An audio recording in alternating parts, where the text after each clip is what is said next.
buddy. Can you open with that? All right, everybody. Welcome to the podcast. Before we get started, I wanted to let you know a little bit about some seminars we have coming up. Seattle, Washington. We're going to be there June 20th, the weekend, June 20th. York, England. We're going to be there September 19th, 2025. New York, here at the Upstate Canine Academy, October 10th weekend. And then we're going to Australia in November. Central Coast, November 7th. Southeast Queensland, November 14th, and then we're going to be in New Zealand November 21st weekend. Tickets are in the show notes, tomdavisevents.com. Today we have my good friend, Forrest Micke here. Forrest, welcome. Thanks, buddy. Hey, we've done podcasts before, but never in person. Yeah, and maybe not to this degree. There's good production value here. Hey, remember a few months ago when, or maybe the beginning of the year when I said, "Hey, what are you doing this year? You doing any traveling?" You said, "Nah, man, I'm just gonna hang tight at home here and not go anywhere." And then I just listened to you list off a bunch of places that you're going. So backfired. Well, the thing was I wasn't planning on doing. I just said I wanted to stay home this year and relax. And Yep. the kids were not the kids, but Banks was at a point where he was asking, no matter where we were, home or in France, like, are we going to the hotel or are we going home? Like, and I think it's not an unhealthy thing. I just was like, okay, let's chill a little bit. And like his idea of home could have been either thing. yeah. Yeah. Like when we get up and we go on a plane, he's like, he knows all the people who work there and they know him, and he's got all the trading cards. They're like, do you want the wings? I'm like, we have a suitcase of wings. Like, anyway, yeah, we're traveling, hopefully to see people out there. Yeah. Well, I'm happy that you are. I just thought that was funny. It is funny. Yeah. And life changes so much like that. Me too. I'm doing more stuff, and I thought maybe I'd stick closer to home, but Yeah. Yeah, we were talking about that with Tony during your seminar. So you did a seminar here at the facility. Yes, great. Thank you for letting me use it, by the way. That was lovely. Yeah, it was good. Beautiful it was really place good. here. Yeah. Forrest and I have been friends for probably a decade now. And basically, Forrest, he's a great dog trainer, great friend. But some of the things that you were doing early on with dogs, I used to watch a lot of Learberg, a lot of Michael Ellis stuff.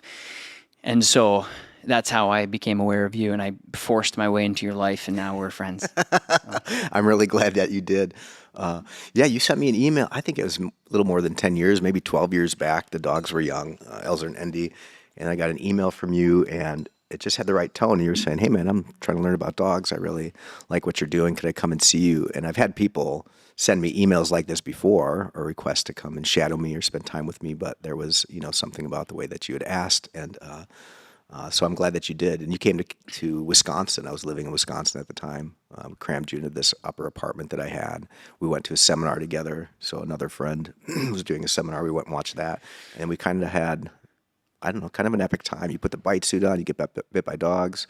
Rush. We had some good conversations. That was epic for me because I watched Rush, Michael, Cindy, and I think you mess around with Rush at some training school when I was just growing. And I was just looking at because back in the day, it was like Learberg would send you DVDs, and then Ed Frawley would have free stuff online. And I was just soaking it up as much as I could. It made sense to me. Yep.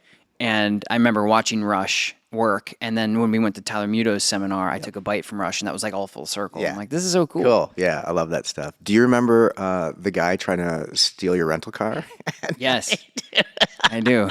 So we don't have to go too deep into it, but that was kind of a bonding moment for Tom and I. We get back from maybe having a drink or something like that. We go back to my apartment thing that we're in, and some guy, it's like 11 or 12 at night, and you've got some camera equipment. The door's open, and some drunk guy tries to hop in the car and then force us to give him a ride, and it got a little bit dicey. Hairy. It felt and weird. to me, you had like a Mondio 3 dog next to you, I think. Mondio 1. They were Mondio just 10 I've dog. never done that. You sure? You had a huge Malinois with you. I'm like, we're good. Yeah, they're impressive. But Forrest had a knife anyway. Like, Monty. Yeah. Anyway, let's talk about resource guarding. I should say that I can only talk about it in the colloquial sense, like in a common way, and maybe that's helpful for most people out there and dog trainers, and perhaps talk about it through some stories via other people, and that might help us get a grasp on it. For me, I think that perhaps like it can come from a couple different places. One of the things we talked about earlier was that there's a genetic component to it, and I think there certainly is. I've seen young dogs that don't have a lot of experience where it would be like something they learned to do, that it just pronounces itself, like they have it in them. These are dogs that like express it at a young age, and it doesn't seem like there's a bunch of experiences that would lead them to build up to exhibit this behavior more commonly.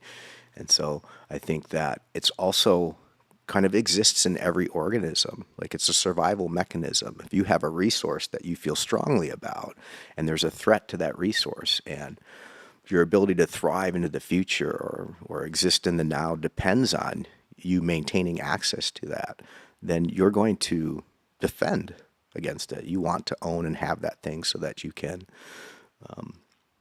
be more, continue on. Ray Coppinger, I didn't think I would talk about him so early.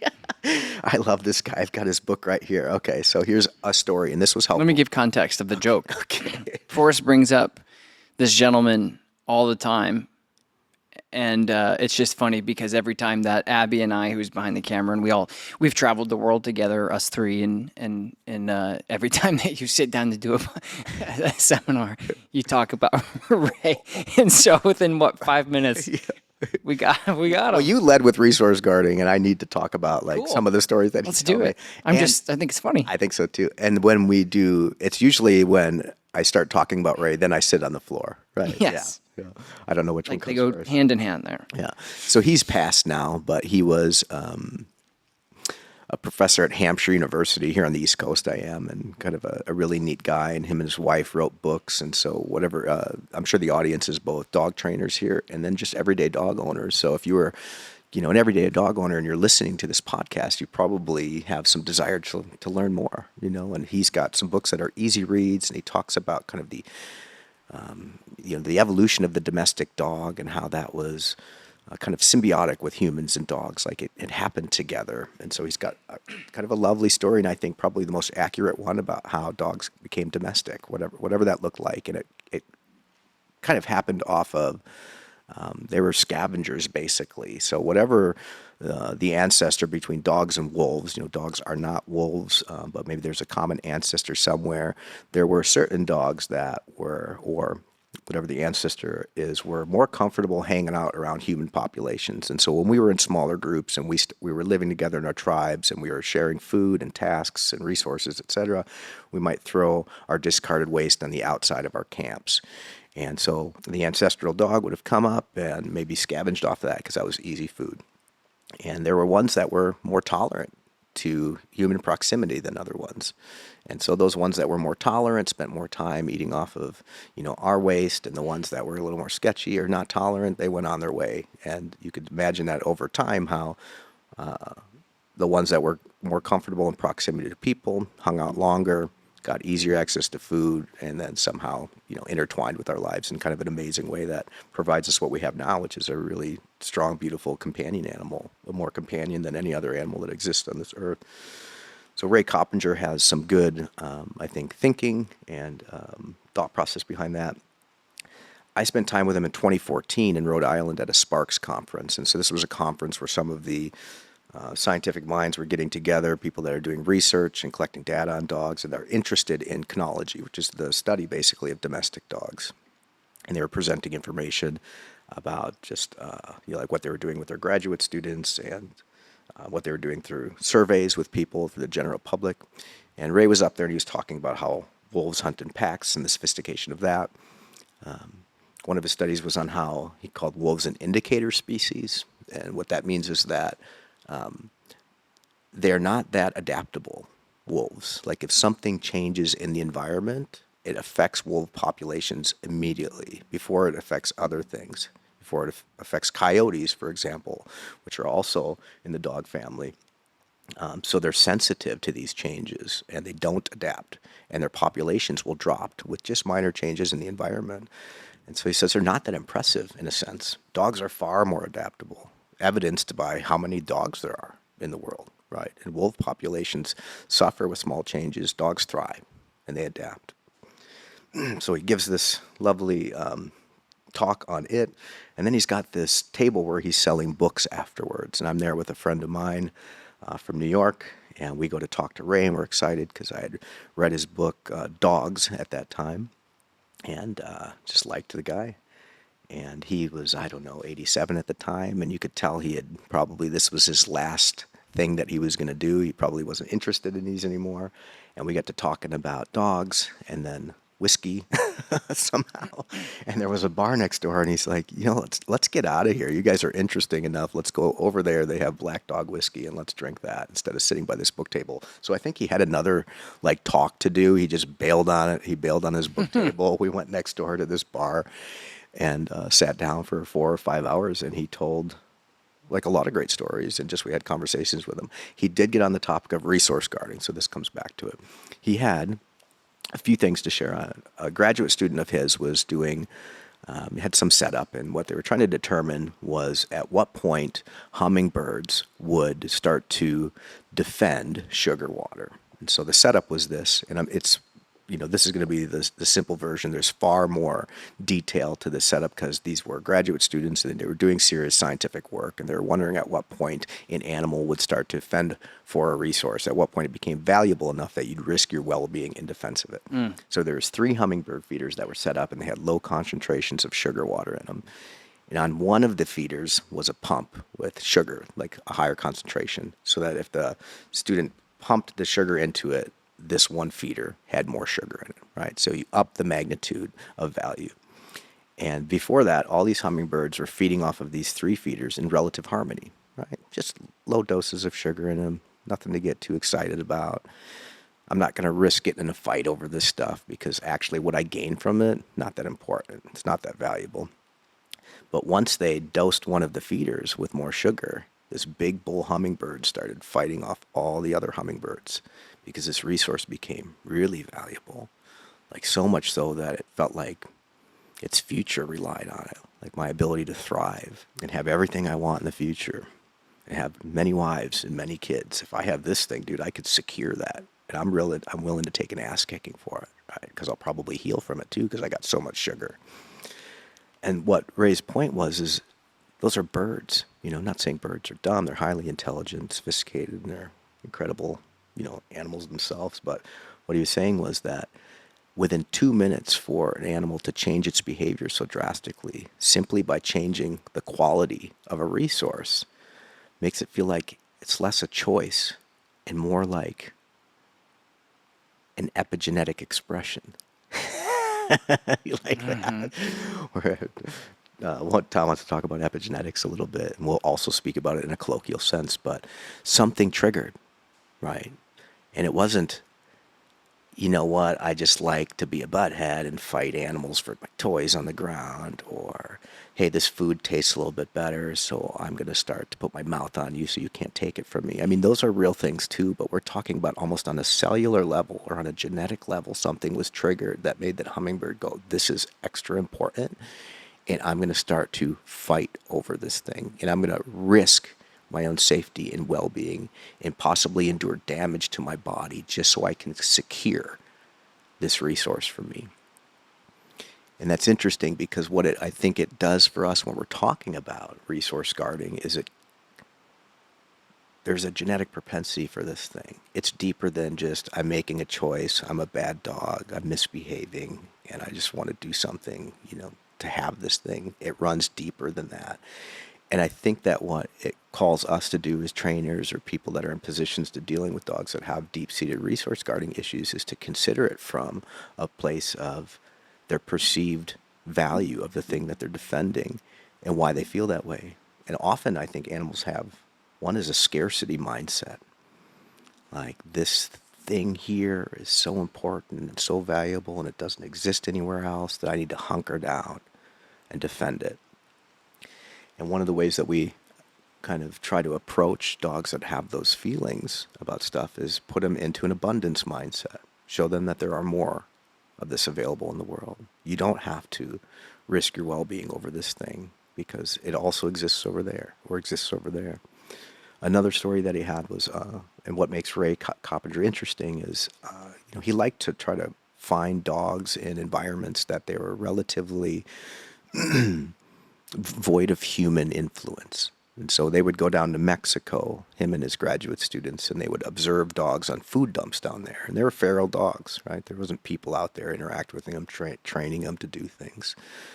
And so these dogs are on food dumps down in Mexico where it's hot and there's limited shaded water, but there's tons of rotting food everywhere. And one of the things they observed is these dogs would hardly ever get in fights over food.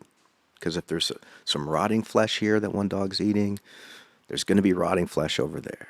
Or there's going to be food over here. So it's everywhere. There's food to consume everywhere. Why would you fight over that stuff? It's abundant. But what they would fight to the death over was shade and water. That was scarce there. Water, super scarce. You find it, you are not taking this from me. This thing means everything to me. I need this to survive. And the same thing with shade.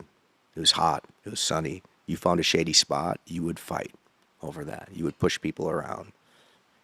You would throw out risky behavior in defense of it. And so that was like where some dogs hunker down over food. Here's dogs out in the wild, no human interaction, that are not hunkering down over in defense of food at all, but the shade and the water. And then the last thing I would say that he shared, so there was, what the point is there with Ray, there was a period of time where he was really interested in resource guarding and like what drives an animal to do that. And the other thing is they had a kennel up at Hampshire University where they would keep some dogs that they were doing work with. And he had a lot of incidences of dogs getting in fights over food, so resource guarding over food. And they weren't doing the dogs any favors. Like they'd have a pregnant mom would come in and have a litter of puppies, and so they would throw down a bunch of food in a dish, one dish, and it was too small for all the mouths to get into, and so all the puppies try to eat at the same time, and they start getting snarky with each other because they can't get their spot at the table. Or even with dogs that weren't affiliated with each other in the same litter, they would be housed in the same kennels, and they'd put food down in one source, and so they'd fight over who could have access to it first, etc. And so they're having a lot of incidents of this stuff, and he was curious at what point he could stop some of this just by changing the quality of the resource. And so instead of feeding these dogs kibble, and this was just a kind of an interesting experiment for him to do, they started feeding all the dogs pig pellets. Not that appetitive, like not that tasty, still had enough nutrition, I guess, to keep a dog alive, you'd say. But the point was that he was lowering the quality of the resource to see if the animals would still fight over it, if they would still guard the resource. And he found that all incidences of fighting over food kind of ceased. At first, they didn't want to eat it because they're like, this isn't good. I don't like this. Why would you give me that? They got hungry. They would eat it, but they wouldn't fight over it. And so he lowered the perceived quality of the resource to the dogs. That's just an interesting thing. So when we approach resource guarding, you have to think of it as that's not a bad dog that's making a choice. Sometimes it runs deeper than that.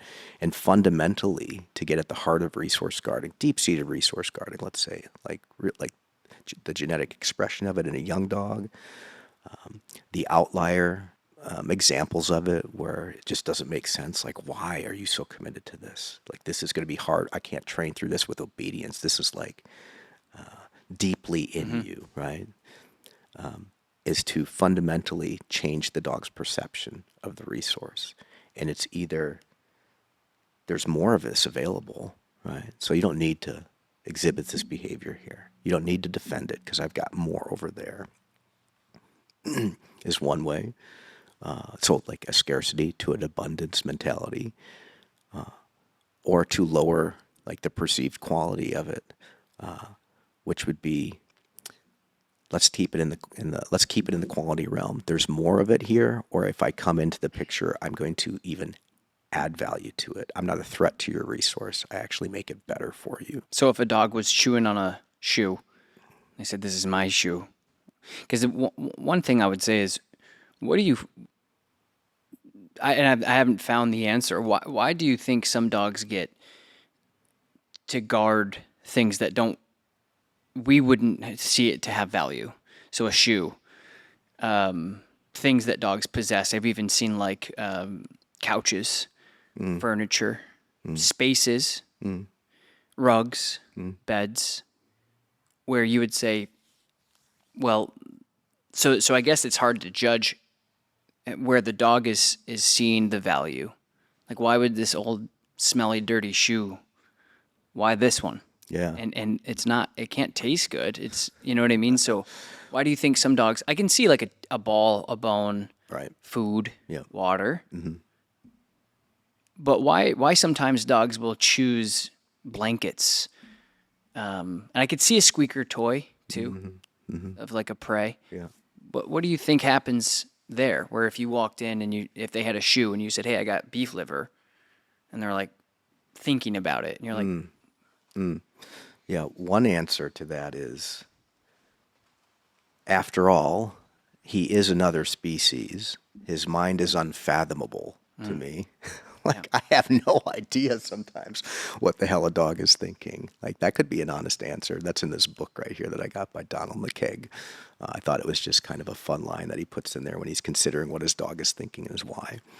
And so part of it is that. I'm not sure why you would enjoy that so much. I just can tell that you are, right? And that you are committed to it, possessing it, running away from you with it. When it comes to like a bed, a couch, a blanket, comfort, safety, security, those are needs, wants of an animal. Those are things that it could fight in defense of, throw out behavior to continue to secure. And so I can see that. Locations can matter. The comfort and the security of a location can matter. Right. The territorial breeds, that's kind of where that comes from. This is mine. I own it. You shouldn't, threaten my continued ownership of it. Challenge my guardianship or stewardship of it. when do you step in as a dog owner?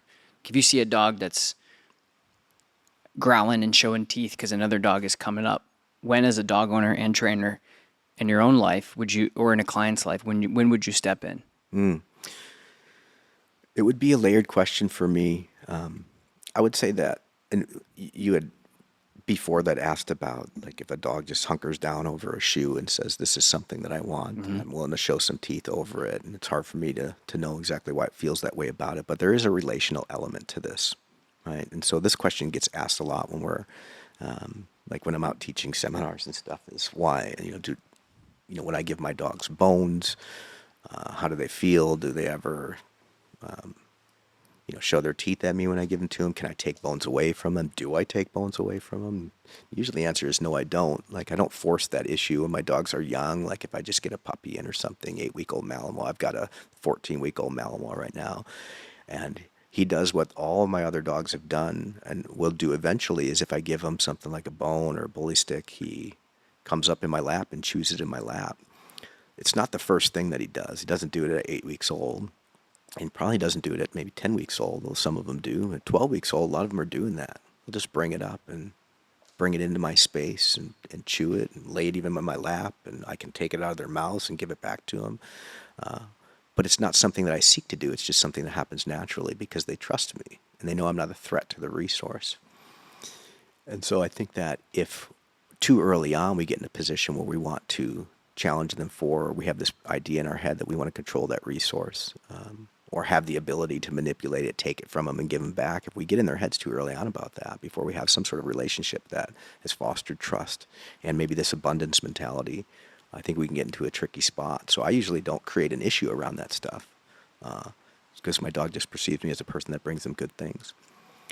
I do have multiple dog homes, a multiple dog home. I have 2 dogs in a van with me right now, and I can give them both, something of value to chew on, but I'm there. Like when I give Billy her thing, 2.5 years old, and now the puppy's in the same spot up on the bed in the van, and I'm giving him something, I'm there to ensure that he doesn't cross over into her space and pose a threat to it. I don't want to put her in a position where she feels she has to do something about it and tell him off for it. I don't want him to have that experience from her yet, although I'm open to dogs doing that sort of thing with each other if it can be appropriate. But I'm kind of blocking so that they can both have their own thing, have their own space, and that they don't cross into each other's territory. And I want to add up a bunch of experiences like that. The place that I'm advocating for is just to ensure they each have their own space to do it and not cross into each other's territory. There are places, though, or times when I have a dog that like exhibits pushy behavior. It sees another dog with something and just wants it, so it's going to go over and take it. Right? And maybe that dog is kind of deferent and allows it to happen, but I can tell they're still uncomfortable with it.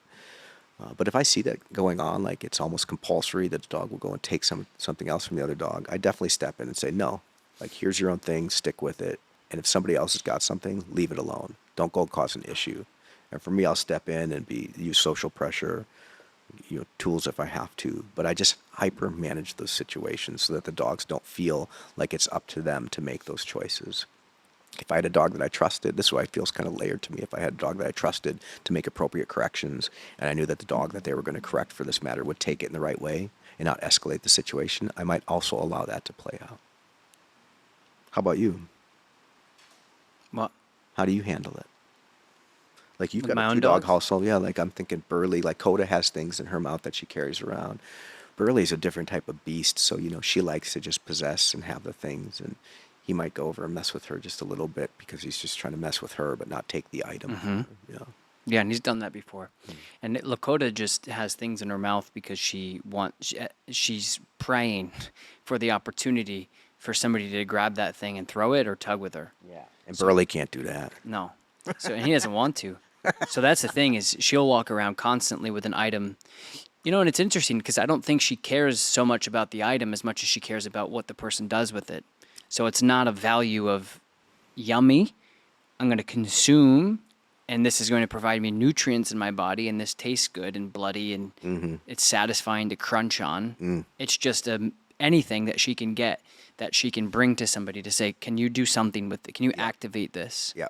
So it's different for her because she's not carrying something around that she thinks is going to create a better life for her, I guess. Right. It's just fun for her. Yep. So when she carries something around and Burley's there, she doesn't really care Yep. because she's just like whatever. Yep.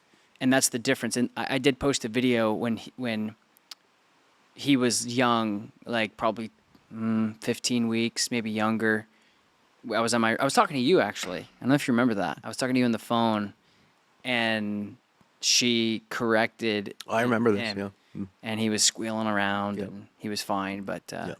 so yeah, there is. So Lola, my oldest dog, who died at like 18, I would always trust her to do that for me. That's a crazy age for a dog to live to. Yeah. That's remarkable. I wanted to say, continue on with this, but with Coda and her desire for somebody just to throw it, like having possession of the items not enough, it's because you've done a great job with interactive play with her, or just the interaction with prey objects. Right? It's not been enough just to have it. Like you make sticks fly, you make rocks fly through the air, like as Jack London would say in White Fang, something like that. So you've done a great job of transcending just the object itself as the incentive, but it's what you can bring to it is good. And I think you made an important distinction when talking about the resource guarding things. So like what might be a sign that you should step in and start to do something about it? Because dogs can figure things out by themselves. But if I had an animal that was leaving a resource to go and start trouble, like they're on top of something. If another animal goes in their space and they do a lip curl or say, get away from me, that could be appropriate. And if the other dog doesn't, I would shuffle that other dog away, right? Hey, they're asking for some space. They've got it. It's in their possession. Don't go and steal it. But if I start to see them leaving that resource and going way outside of their way to like push a dog around, then I might just start to interfere with that dog that's leaving. I'd say, hey, I'll do this work for you and create the space of this other dog. This is a bigger deal now because you're hopping off your bowl, you're hopping off your toy, and you're going a meter or 2 meters to cause trouble with this dog over here. I'm going to do something so you don't feel that you need to do that. And one is I'm going to tell you not to do that. Stick with your thing. Yeah. Right? Stay there with your thing, and I'll make sure no other dogs mess with you. It's a lot of management. If you had a dog that really was going, like part of this is when, back to this thing with these 2 dogs, for example, that I have, is they have to learn that you're going to sort of facilitate and protect their experience with the stuff. If you give them something, you mean it. It's theirs to have. Nothing's going to come up and mess with it. And I'm going to help make sure that happens. I think that helps, the human-dog relationship. Yeah. Yeah, like you said, it depends on the dog. Yeah. Lakota can't really monitor, or I think she's too much for a correction. So when she corrects a dog, it's probably overkill. I don't think she has that gauge. Lola, she would correct a dog, and before the dog even cried or whined, her back would be turned. Cool. And you She would just think, hit. She just would like front teeth, pinch and boom, and then move. Cool. Lakota would grab, yeah, pinch, and sometimes depending on how shake. PO'd she'd shake. Yeah. Really quick. Yeah. Which would rip and then cause a laceration and so for me it's if I have a dog that is going to fairly correct another dog, I will let it play out. Cool. Because dogs can learn from those cues. Yep. It's like like a verbal correction cue. At correction. So teeth growling, same thing. Showing teeth and growling is a pre. What would you call that? I don't know the word, but it would be it's kind of a cue, but it would be something's gonna happen if you continue. Right? Yeah, yeah. It's a precursor, maybe. Yeah, warning or Warning, yeah. yeah. It's the less critical information that the dog's giving. Like, Yeah. here I am telling you, and if you don't heed to this, it's going to escalate further. Teeth come out. Yep. The growl comes out if you proceed correction. Yep. So the next time the dog sees the teeth, they walk away. Yep. That's how animals work. Yep. But if a dog like Burley, who's this like really playful, like, oh, and Lakota is not a good dog to correct, I will advocate for the puppy to step in and say, you're in deep water, buddy. Yeah. Let's move away. Yeah, absolutely. But it's also setting them up for success. So, working with pet owners my whole life, it's also setting them up for success to say, hey, if you have two dogs that don't understand each other's boundaries or don't have a healthy enough relationship, don't give them the things that they can fight over. Yep. That's the number one thing when people, like when I get these phone calls about resource guarding and it's singular, just this one thing. And sometimes it's a singular spectrum of sometimes it's just food or just objects or just there's one thing. Yep. And I say, can you just not give them that? Because it seems to me if you just stop giving them this, you're going to be 100% successful. So just try that. Yep. Don't try to go against Mother Nature. Yep. The only problem with that is sometimes it could go into other places, but a lot of times it doesn't. Yep. So anyway, the way that I handle it is very similar to you. Is I advocate when appropriate. Yep. If a dog like Lakota is too overbearing in a correction, and she's kind of also because Lakota will also look at me like she will literally, if a dog's coming up, she'll look at me like, are you going to dude, do something about this? Yep. Yep. If you're not, I will. That's cool. And I don't That's want good. to. That's perfect. Yeah. But I don't really know what else to do. So Right. that's advocating for both the puppy who doesn't know any better, Yep. and Lakota that's like, Do something, dude. can you get this thing away from me? You don't want me to. Yeah. Yeah. And like I said, Lola was very motherly and fair. She was a smaller dog too. And she was so good at it. I have videos of it. She would just show her teeth. And then as soon as the dog would turn right back, she was just so clear about it. Yep. And I think that that's normal in dog behavior is they, because some people will say like never correct the growl. Yep. Or never correct the dog showing their teeth. And I think there's obviously some context with that, but there's definitely some validity to making sure that the dog has an opportunity to express their discomfort before they do the next thing. Because it'd be like I always tell people, it's like a rattlesnake that doesn't rattle. Yeah. It'd be like the most deadly thing on the planet. Yeah. If you didn't know that they were there, but they could kill you, thank God they have this thing. Yeah, yeah. When you're watching dogs interact, like I've heard that before too, don't correct the growl or the teeth snare because then they're not going to show that and it's just going to go right to a bite. But there are just so many other signs leading up to those points that still show this dog's uncomfortable, it's rigid, its tail is spiked, it's piloerection or whatever. So I get the kind of like the idea there. But there's still a lot of leading up signs or precursors, like you said, that show discomfort and give you information you just step in. You get a lot of people that ask you about the resource guarding thing. Yeah, and it's usually a singular thing. Yeah, your advice about with any behavior that's being exhibited that we'd like to develop a training plan to work away from. One of the important features is that we manage it or set up the environment so that it doesn't continue to be rehearsed. Mm-hmm. A lot of times we remove them from the environment.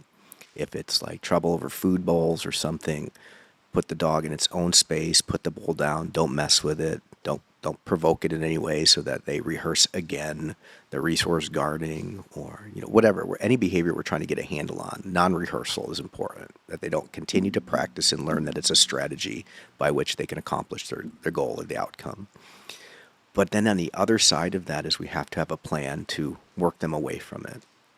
And I think we started talking about this research guarding thing. Like at the heart of it is trying to create an abundance mentality in a dog. So you lower the perceived quality of a resource, and part of that is can be by increasing the quantity of it. Right? Like it's everywhere, dude. Like you don't have to hunker down over here. And so stop the rehearsal of it, remove them from the environment, pick all the toys up on the ground, feed them in a separate room, and then have a training plan that starts to create an abundance mentality. And one of the more common practices, and I do this definitely with my own dogs and with people that I see having these issues over, is to do a lot of switching or value transfer work. So you can do it with toys, you can do it with food, but there's this perceived source of value. Maybe it's a food bowl on the ground. They eat all the food off of it. You call them over, and you got another bowl waiting for them or something. They're playing with a toy. You're interacting with it. You let them have it. You pull out a better toy if you know what that is to the dog, or the same toy, and you shake it around. And you say, hey, take this thing. And they go, oh, my God, you've got another one of those? Let me hop onto that. Let me mentally let go of this thing that was valuable for the moment, but I guess there's another one over here. So I don't feel the loss of that so much because there is more. And there's a lot that can go into this type of thing. If you had dogs that, if somebody was listening and they're dealing with a dog that maybe guards their toys, the first thing I'd want to do is create some sort of interaction with toys with the dog. A tug toy, a ball with a string on it so you can put your hand on it and put life into it. And the dog might learn that, yeah, toy is cool, but toy is better when you put your hands on it and put a heartbeat into that thing or make it move like an animal or whatever. Like, wow, that's touching something in me. And if you can start there, create an interaction, now you've got a dog that will have a toy but seeks you, right? Doesn't think you're a problem or a threat to it. Not every time it has a toy do you ask it to out. You invite it to come play where the toy becomes better. That would be a great starting point. And then you could pull a second toy out of your pocket, and they could go, holy smokes, man. And you could pop them onto that toy. So they leave toy one behind and pursue toy two. And now you're in this realm where you're kind of creating this abundance mentality. Where I thought there was only one of these things ever in existence, there's many. Yep. And you're showing me the way to many. I got a little feedback in here right now. It's rain. Oh, is that rain? Yeah, it's a tin roof. Oh. Yeah. It sounds way more lovely without headphones. If you, I normally like that. Did you do this and then you can hear the rain? Oh, dope. Yeah. Cool. So it's when you have it. What about? Were you going to get into something deeper? No, I think people get the message here. We talked about the resource guarding thing, but I just wanted to maybe the responsible thing to say is that I think it's dogs. Fundamentally, it's it can be more. It's not always a choice. Sometimes it is. We were talking about dogs that might get snarky over their toys and want to push other dogs away. Like that can be a choice, but the hummingbird thing, there's a biological mechanism at play there, right? And it can be deeper than like a rationale sometimes. I think all animals have it. All animals can be pushed to a point where they're going to defend something that means enough to them, fear of loss of it, or their well-being or their livelihood depends on it. So there's got to be some grace given to the animal for it. And just to know that if you're dealing with like it in its extreme forms, that you have to fundamentally change the dog's perception of that resource. Mm-hmm. What do you think about hand feeding for things like that? Sure, definitely. For dogs. So what you were saying is creating the thing in their head that they feel is scarce. Yep. Food. Yep. In this case, you would just provide meal over if you're feeding kibble, and if you're feeding raw, you could do the same thing, or you could just use treats. Yep. But it'd be kibble, and they go, oh, there's one piece, and then you've given. So if you feed a dog, let's say a half a cup in the morning, whatever. Yep. Maybe let's just say, for example, that's 70 pieces of kibble in one bowl. Yep. But then if you take those 70 pieces, when they're together, that's where the dog can start to say, all of this is mine. Oh, yeah. But then when you make 70 different little payments, yep. it creates more of a less scarcity thing. Like, hey, there's one, here's another, yep. here's another. Yep. And so twice a day, maybe they're getting paid 70 times yep. instead of twice. Yep. Or no, you'd add it up. Yeah. You know what I'm saying? Yeah. So you'd have hundreds of amounts of payment options depending on how much your dog eats versus twice. Yep. And you remove this very like high magnitude localized resource. The bowl. Yeah. Yeah. Right. Like, which is easy to hunker down over. And you say, this comes, one at a time through me. That's good relationally too. You're the one that's doling it out. Just to in them. general. It comes from your hand. I think that's a good place for anybody to start. So it's like somebody was listening and they didn't leverage food training in their work, regardless of resource guarding or something like that. It's just, I think it's good practice to, make training with food work and for you to practice hand feeding your dog. There's a lot that can be done that way. And so you said about, let me just ask this. What about when you have a dog that has developed resource guarding? So you talked about how to basically break down the scarcity aspect with potential hand feeding, offer a value transfer to another thing. Mm-hmm. What if that doesn't work? And at what point do you start correcting the dog? So to give context, let's just say you have a dog that resource guards certain objects, right? And I've heard dogs, recently we have been getting a lot of golden retriever puppies having severe resource guarding. So I don't know if that's just in the gene pool of Goldens or I'm not 100% sure, but it's been a very consistent breed thing. We've had several of them in the last 2 months have that. Yep. So what if the dog possesses socks, underwear, shoes, something random, even a tennis ball that is theirs?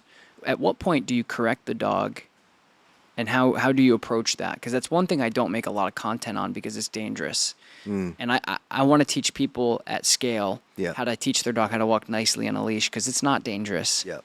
Or how to teach a dog how to come back off leash because it's typically not dangerous, etc. But I don't put out a lot of content on resource guarding because you really need a practitioner, a professional practitioner, to be there. It's so tricky. Yeah, it's so tricky and extreme and different. And what do you?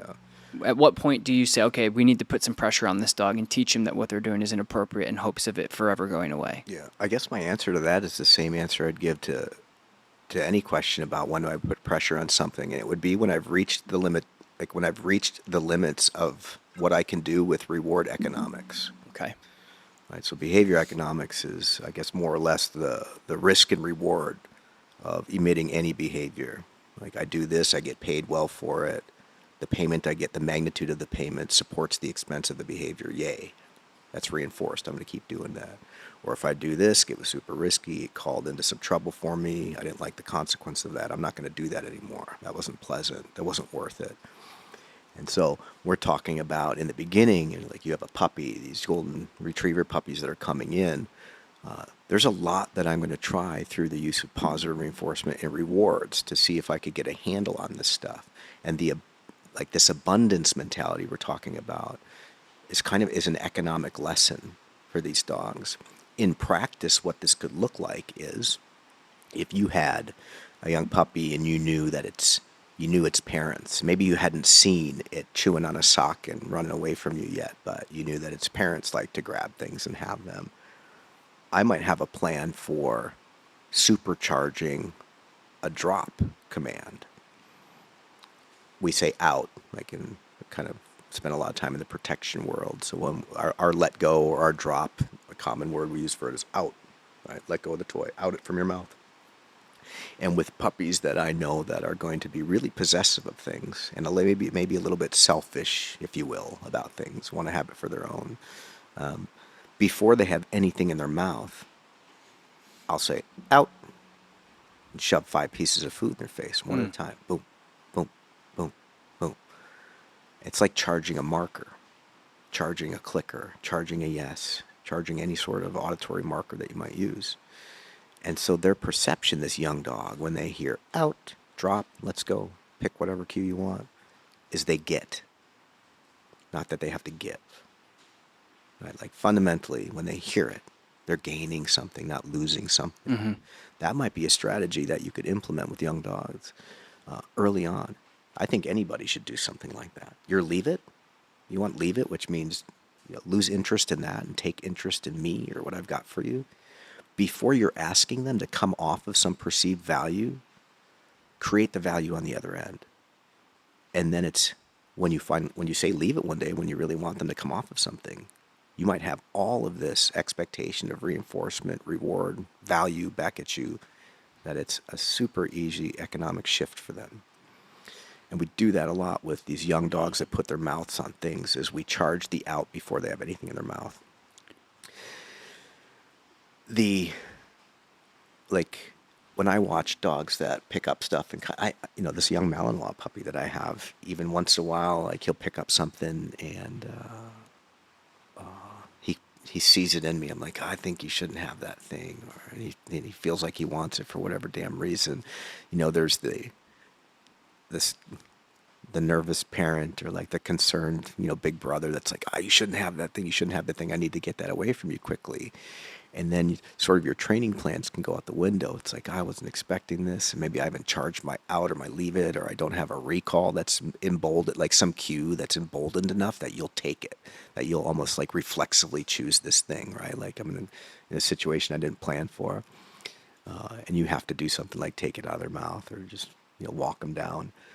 That can be the reality in some situations, and I'll do it.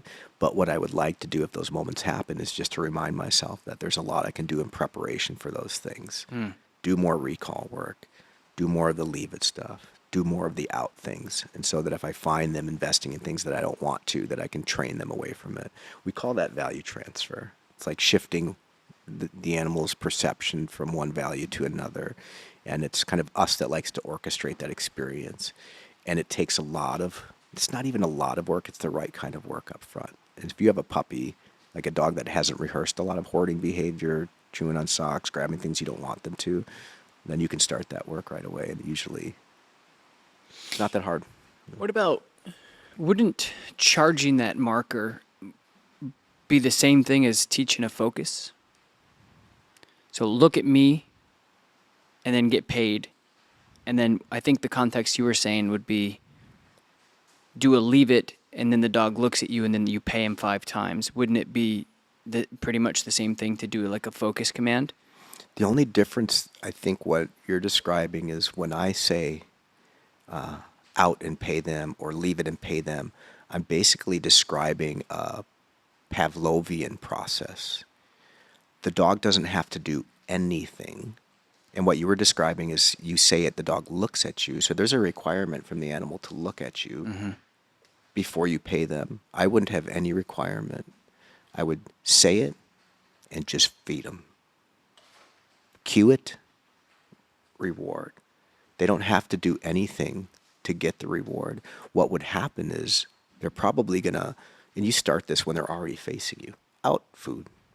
Click food, right? That's how you charge your things. It's a Pavlovian association, and what all that means is that this thing didn't mean anything, but because I'm automatically, you don't have to do anything for this pairing to happen. You hear click, food just happens. You don't have to look at me, you don't have to sit, you don't have to down. There's no requirements of you. And that's a Pavlovian process. That's a classical conditioning aspect. That's what I would want to happen within this dog, or the puppy, or the young learning dog, is there's no requirement for this association to happen. When that training evolves and you say, leave it. If you do want the dog that's facing away from you to orient back to you and then look at you at a particular part of your body, your face, now there's a requirement on the dog for them to then earn the food. Now we're in like instrumental or operant territory, right? You don't automatically get fed. You have to do something to get fed. And so the stimulus, the click, the leave it, the out in the beginning, it automatically gets fed. No requirement to the dog. What would happen is if you did, when the charging takes place, if the dog were looking away from you and you said it, they're going to orient towards you. They're going to turn, right? Because they know what it means. They expect food. And I'm still just going to feed them. No requirements. But I would evolve that training eventually. Leave it. You have to look at me in a certain way, or you have to hold attention for a certain period of time. And then I'm going to reward you. At that point, I'd put another marker in there. Yes. Leave it. Good. Yes. And then reward them. When you say out and the dog doesn't have anything in their mouth, they're also, if they did have something, so if they got paid with food and when they hear out, they think they're going to get paid, or they know they're going to get paid. So if they had something in their mouth and you said out, would it be an intuitive thing for them to look at you and go, where's the food, and then drop the thing? Hell yeah, that's what I'd hope. Right. If if your work is true, if you've done your job right, if you have 20 repetitions, it's not even the amount of repetitions, it's the quality of repetitions. You had a young dog, and over a 2-day period, you said out 5 times, and you followed it up with the best damn thing that they could ever imagine. High magnitude reinforcer, we say, like something of exceptional magnitude, steak bits, or I don't know what, whatever it is to that animal. It's not that you do it 20 times and reward them one piece of kibble every time, and you have 20 reps, so it's going to work. I've asked for it 5 times, and each time I've asked for it, though, I gave them 20 pieces of food for one time. Right? That's a sufficient. That's a juicy reinforcer. That's a high magnitude reward, as we would say, a high magnitude reinforcer. That matters more than quantity is the quality of the reps. And so I would want that animal, when it heard it, to be conditioned for the association to be that they're getting something wonderful. So whatever's in their mouth, it's coming out. What if they like playing tug over food? Then that wouldn't work. I'm asking. I'm not telling. Yeah. No. I know you are. Where my mind went for that is, there's a lot to kind of unpack with that. So, if tug to me, when you said that, represents an interactive game between, two dogs can do it with each other. For me, tug's a very intentional interactive game that I do over a prey object with them. And if I'm doing tug right, them possessing the object alone isn't enough. They want my interaction with it. And so if they have an item, a prey item, in their possession, and they're seeking my interaction with it, then I've got the power, right? Like they go, this is not enough, where are you?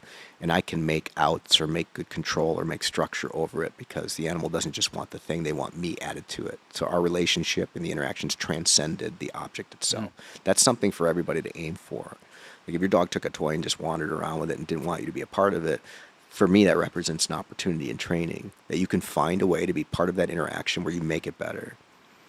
A broad variety of dogs respond to fetching games, right? That's why the chuck it's so powerful. It's like just tossing the ball. Like you'll have a lot of dogs that'll bring it back and drop it at your feet just so you can throw it again.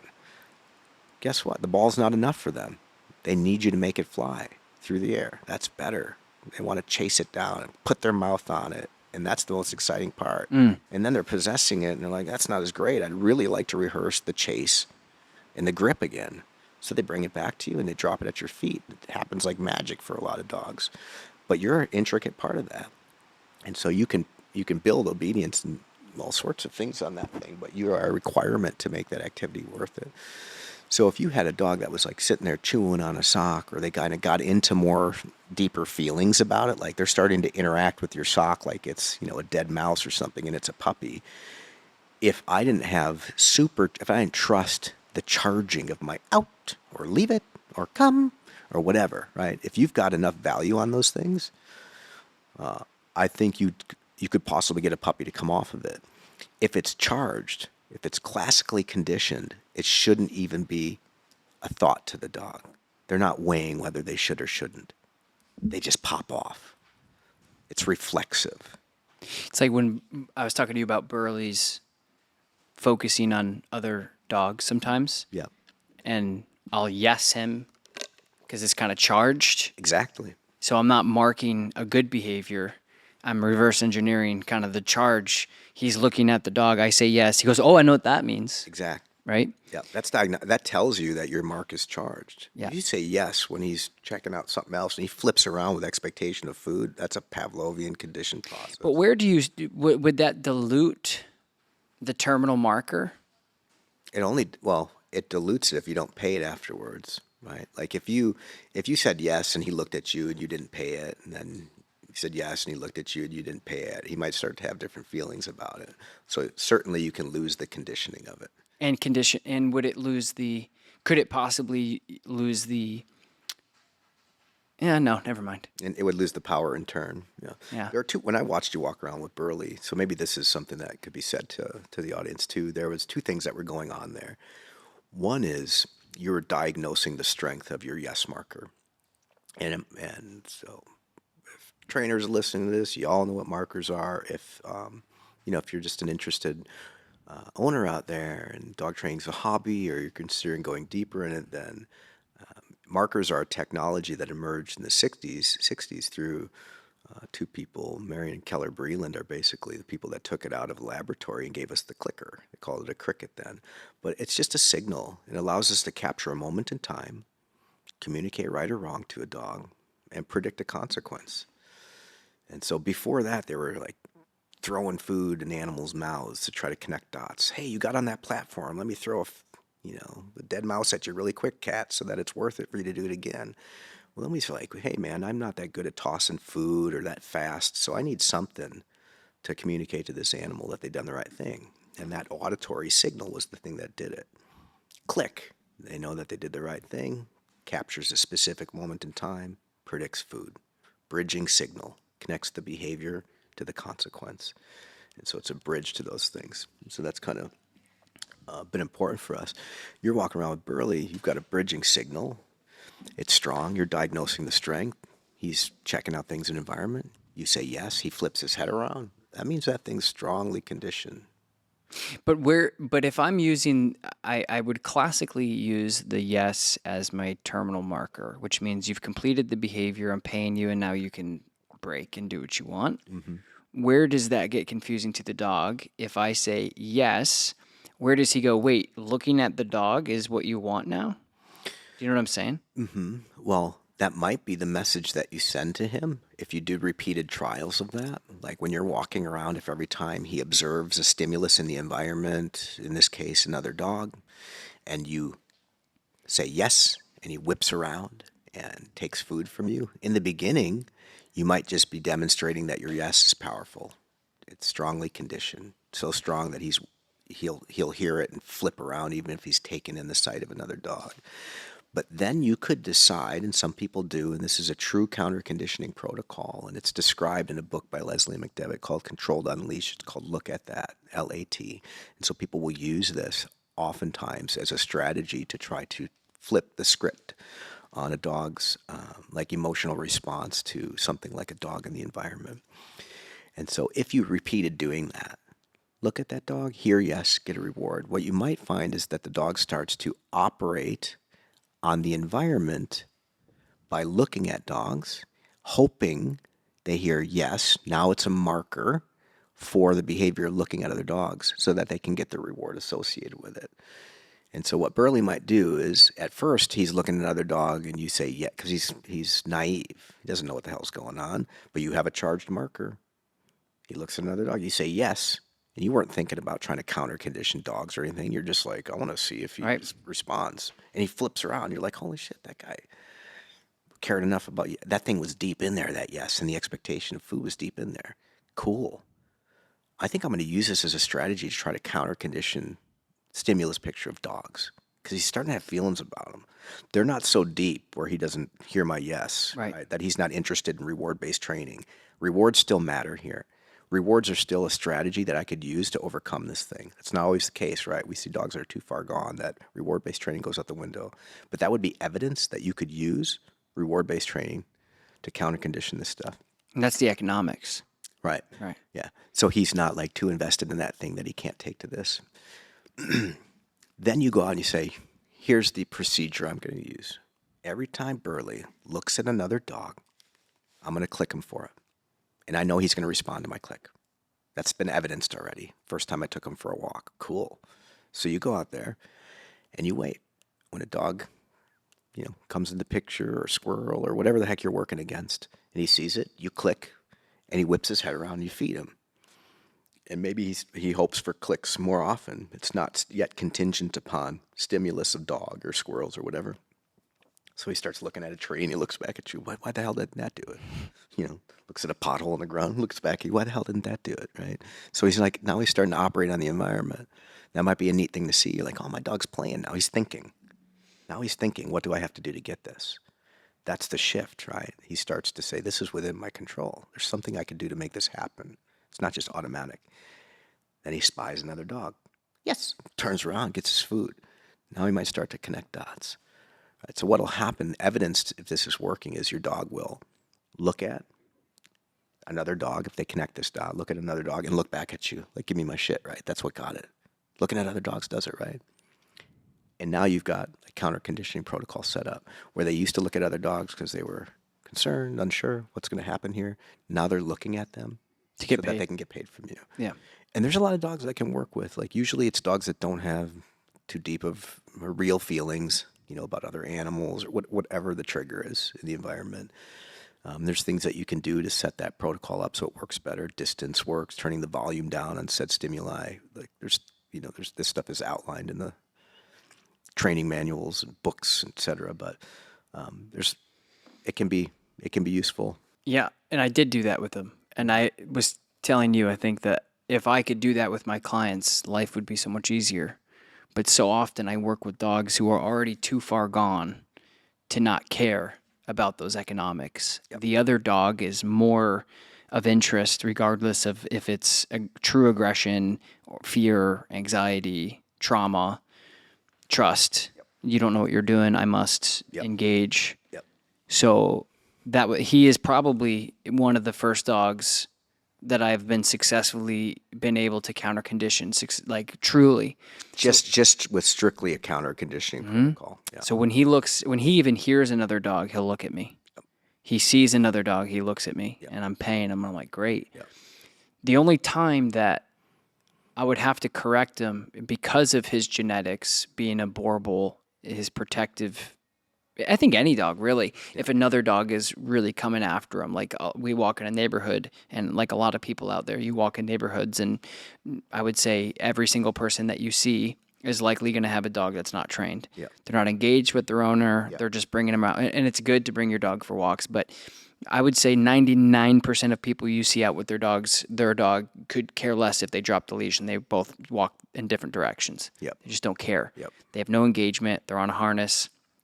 And the dog is just scraping to get by. And I'm like, it's almost like you might as well. You're creating so much frustration and you're backstepping in your relationship so much. It's almost better not to walk your dog. Mm-hmm. It's like a real loss. Anyway, that's the only time that he will not really hear what I'm saying. And then you have to move to punishment.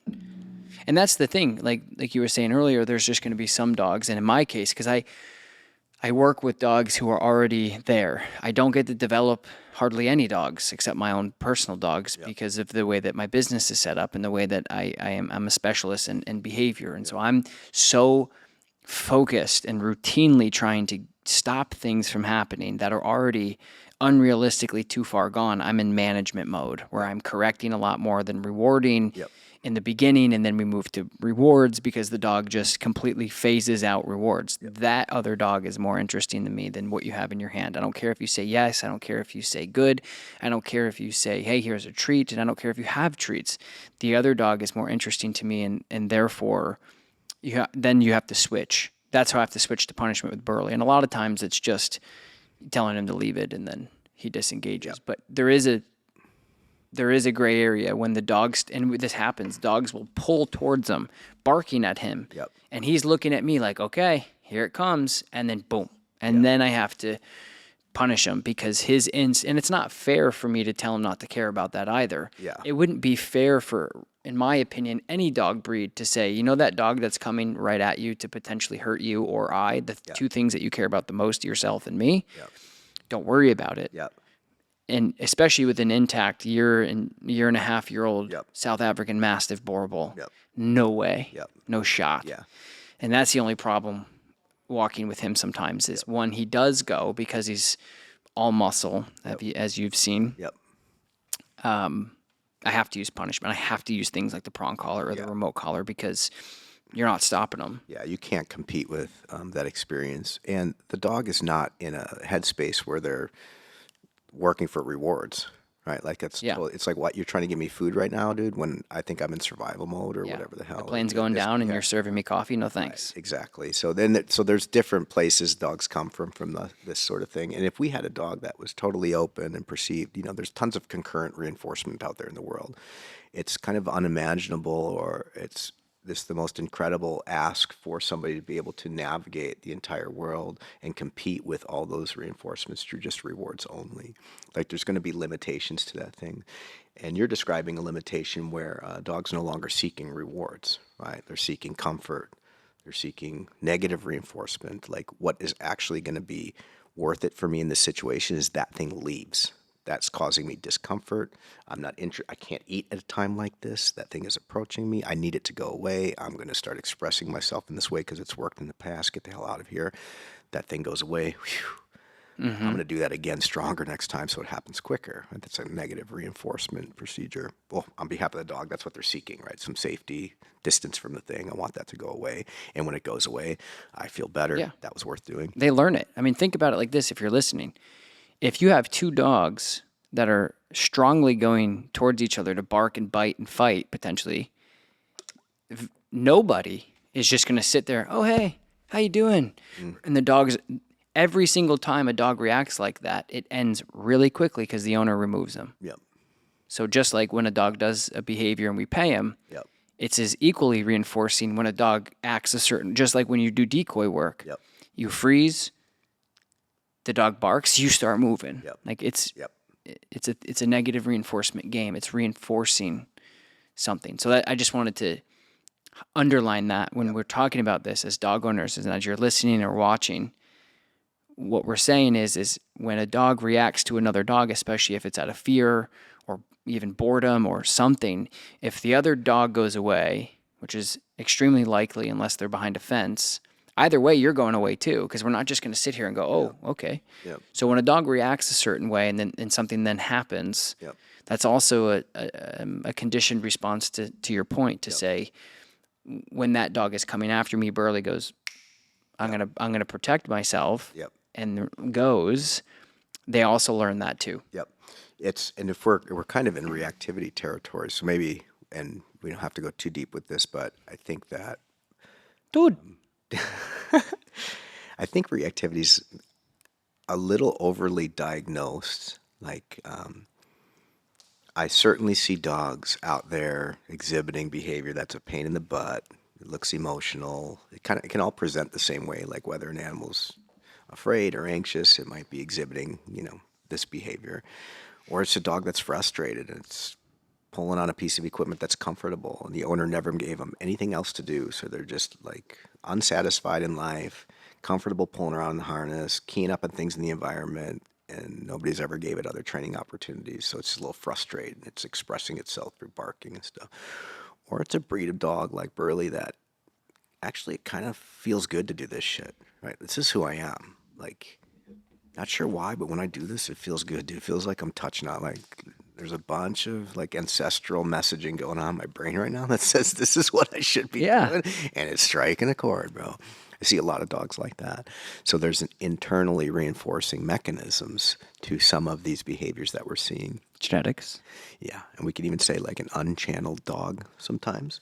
So you're never going to be able to compete with external rewards often for dogs that have this, like where this stuff, like what we're talking about, this behavior is deeply reinforcing internally. It doesn't mean you couldn't try or that there's not things that you can do.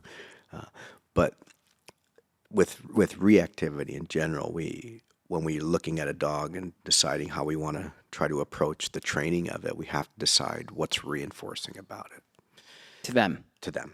Like this morning, can I interrupt? Yeah. This morning's a perfect example of Burley. So to give context, Forrest has a really nice Sprinter van that he's traveling in with his dogs, and he's staying in my house. I'm staying in everybody's front lawn right now in your Yes. cul-de-sac too. Yeah, yes. So Forrest is in my cul-de-sac. So Burley. I am staying in your house, yes. Burley comes out, and Forrest has his van door open, and he's got a couple dogs in there. And Mac, I call him Mac Moses, the Malinois puppy, starts barking at Burley. But Burley just sees a van. So he sees this van. He doesn't see a dog. He doesn't see a crate. He just hears a dog barking at him. And that was really cool to see him because he just went, "Rah, rah, rah, rah, rah, rah, rah," and immediately just started doing his instinct kicked in where he's like, we are under attack. And he immediately got bigger. His hackles came up. He was vigilantly searching for what was the threat. Yep. And so it was really, for me, I enjoy seeing that because it's like watching a border collie herd sheep. I mean, this dog was like, and you said, in his brain right now, he could be thinking about trying, like he could be in his head thinking he might fight a lion right now. Yeah, that's kind of what it looked like to me. So he wasn't going to let it go, right? He had the deepest need to determine what was going on there, right? It's like you could a wave steak in front of him or whatever, and it's not like it's been rehearsed a lot either. No, it was cool. And what was kind of funny to me when I watched that is when he came around to the front of the van. You know, it's got those two big yellow headlights on it, like those extra added headlights that look like eyes, like lion eyes or something. Dude, when he saw those headlights, he looked at them like they were eyes, Yeah. and the front of the van was a face, and he was going to have to fight to the death to that thing. It was this total emergence of who this animal kind of is. That was kind of a curious thing to me. But he was in a place that he was kind of unreachable through other places. You have relationship and obedience. You can say, Burley, let's get on and get over here. But there was something a lot more going on there. It was cool to see. It's cool to see. I like when dogs are able to do what they think that they should be doing. Yeah. And internally they are. But here's the point is if you have a dog that Burley for that setup, right? He hears and sees and smells this thing that is a threat. And he kept coming back to me and going back he's doing his job. He came to the family member. He went back out to check. He came back to me. He just he backs into me, touches me. He goes back out. And I'm like, this is cool to watch. But here's where reality sets in and the difference between limited dog trainers and unlimited dog trainers, right? So when I said, Burley, come, or if I were to charged him with his yes, I couldn't compete with what his instinctual he wasn't listening. intuition was. He wasn't listening. You couldn't reach him there. Burley, come. Frick the coming, dude. I need to figure out if we're under attack by this saber-toothed tiger van, right? Right. This is an issue. They're in my front yard. The boys are inside. Making noises. He's just walking around, dude. Hackles are up, chest is puffed up like some sort of rooster, and he's just growling deep, and he's walking around your van like some sort of panther trying to figure out what's going on. If I were to say, hey, Burley, come, I got a piece of food, he's like, are you kidding me? Yeah. Food? You're Yeah. talking about food right now? We are under attack, my man. Playoffs? Yeah. Playoffs? No, we ain't doing Wait, it. practice, sorry. Yeah, we're in practice. Practice. Yes. No, so that's the deal. And so that's like the reality of a lot of dogs, especially if they get purebred dogs, the border collies, the Malinois, the healers, the dogs that we see often in your seminars, even the pit bull terriers, the German shepherds. Hey, Burley, come over here. I got some food. Hell no. Yep. That's where your limited dog training ends. So if you are predicating your success and leaning on one piece of the four quadrants of, if you come over here, I'm going to pay you with something and you're going to get food. Yep. It's not going to work.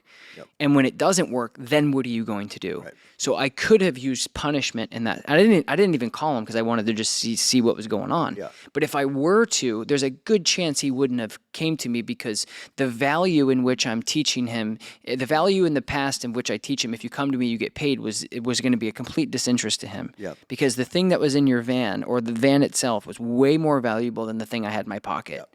So that's where punishment comes in reality. I say come, he says, absolutely not.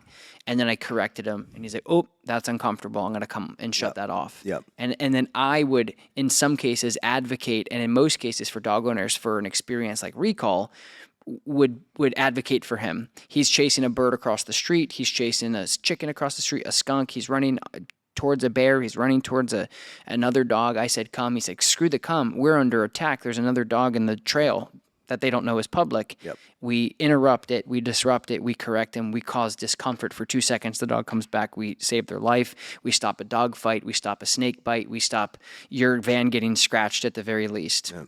Right? So I think that's important as we're talking about this for dog owners to understand that there is limitations to reward-based systems in a situation that you and I saw 4 hours ago. Yeah. I never would have, I don't think in my wildest dreams I would say, hey, I have a beef liver over here. Why don't you come over here instead of investigating your DNA intuition? Yeah. With that situation this morning, it wasn't a great training setup. There are ways, because Burley with the van, he hadn't rehearsed that behavior a lot. Yeah. Right. Around there. That's to our advantage. Right. So it's not rehearsed. There hasn't been a long history of reinforcement on such things. He's the dog that if he got put in situations where he got into that, whether even if it came from a place of discomfort at first, like how everybody's telling you the Borbal flips a switch between 2 and 3 year olds, 3 years old. That switch might include liking being that guy. Right now, he's like, there's a little edge to it. He's a little insecure, so he goes to that place. There might be a point though, and he matures and he goes, actually, here's my superpower ball.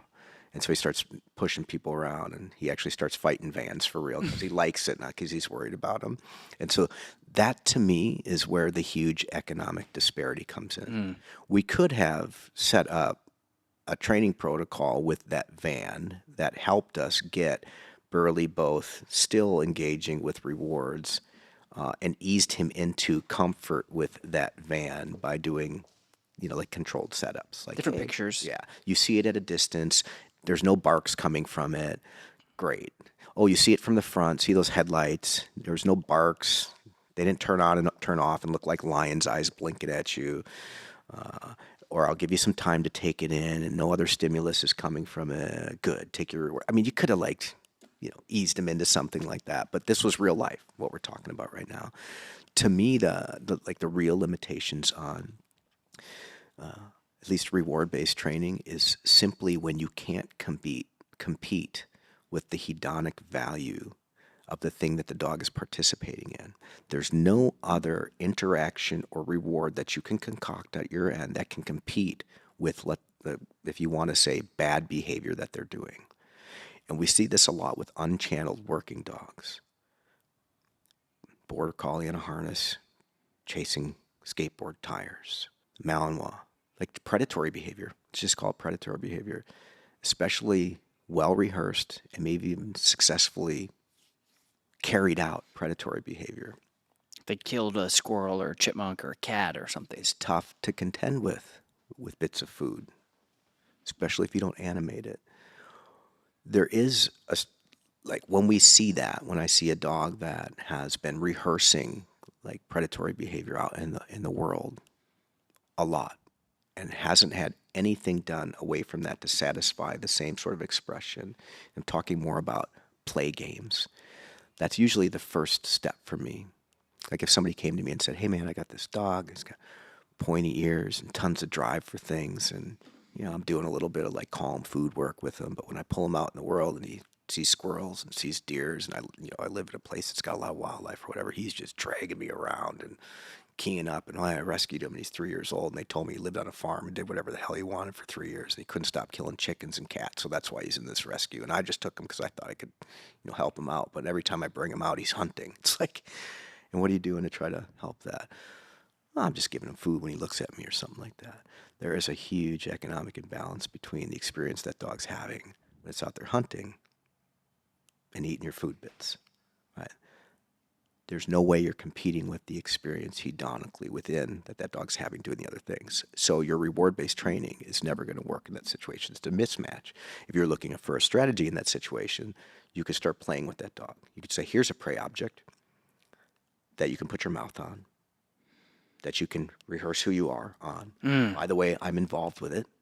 So all these feelings that you were putting out into here in this world, I'm going to not let you go out, running free in this place and do all that. I'm going to control I'm going to manage you so you no longer rehearse the poor behavior. So I take you out of the environment. I manage you so you can't do that anymore, and give myself time to put mass on this new experience, playing with me with prey items.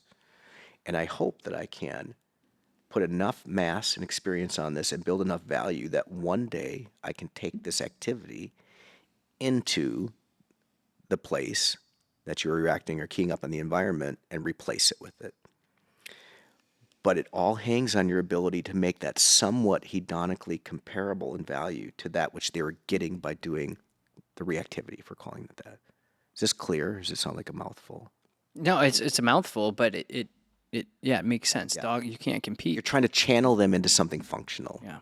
And so it like to the lessons of like reinforcement or to rewards or perceived value of things, the closer you can get, if the animal's getting a lot of value doing the bad behavior, if we want to call it that, or the reactivity, if it's because if it's an unchanneled thing or they're just keying up in the environment, if you can create an interaction or a replacement for that feeling, that mood, and it's something functional, it has to do with toys with you or whatever, you stand a chance of training off of the reactivity and onto what you want.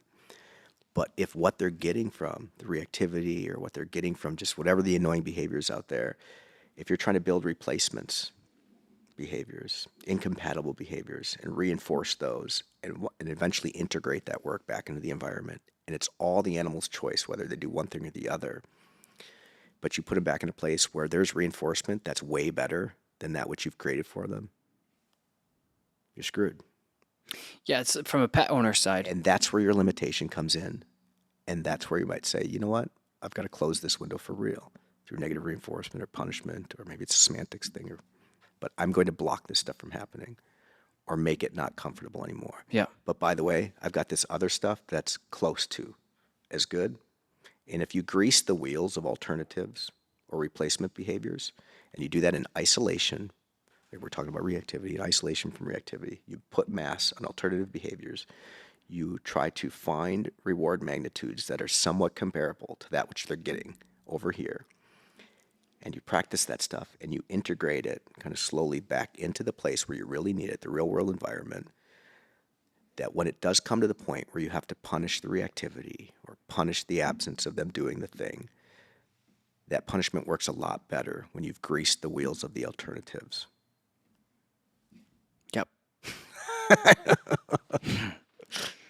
I don't know what the hell that sounds like. We're like, no, it's what it is you were talking about the picture that Burley saw today. He hadn't been rehearsed before. Here's the thing, though. In sport work, people who devote weekends, evenings, holidays, all their time into incrementally showing dogs pictures up to a point where 4 decoys come out screaming with clatter sticks, screaming, bite me, bite me, bite me. And the dog's like, I've seen this a bazillion times. I already know the deal. Yep.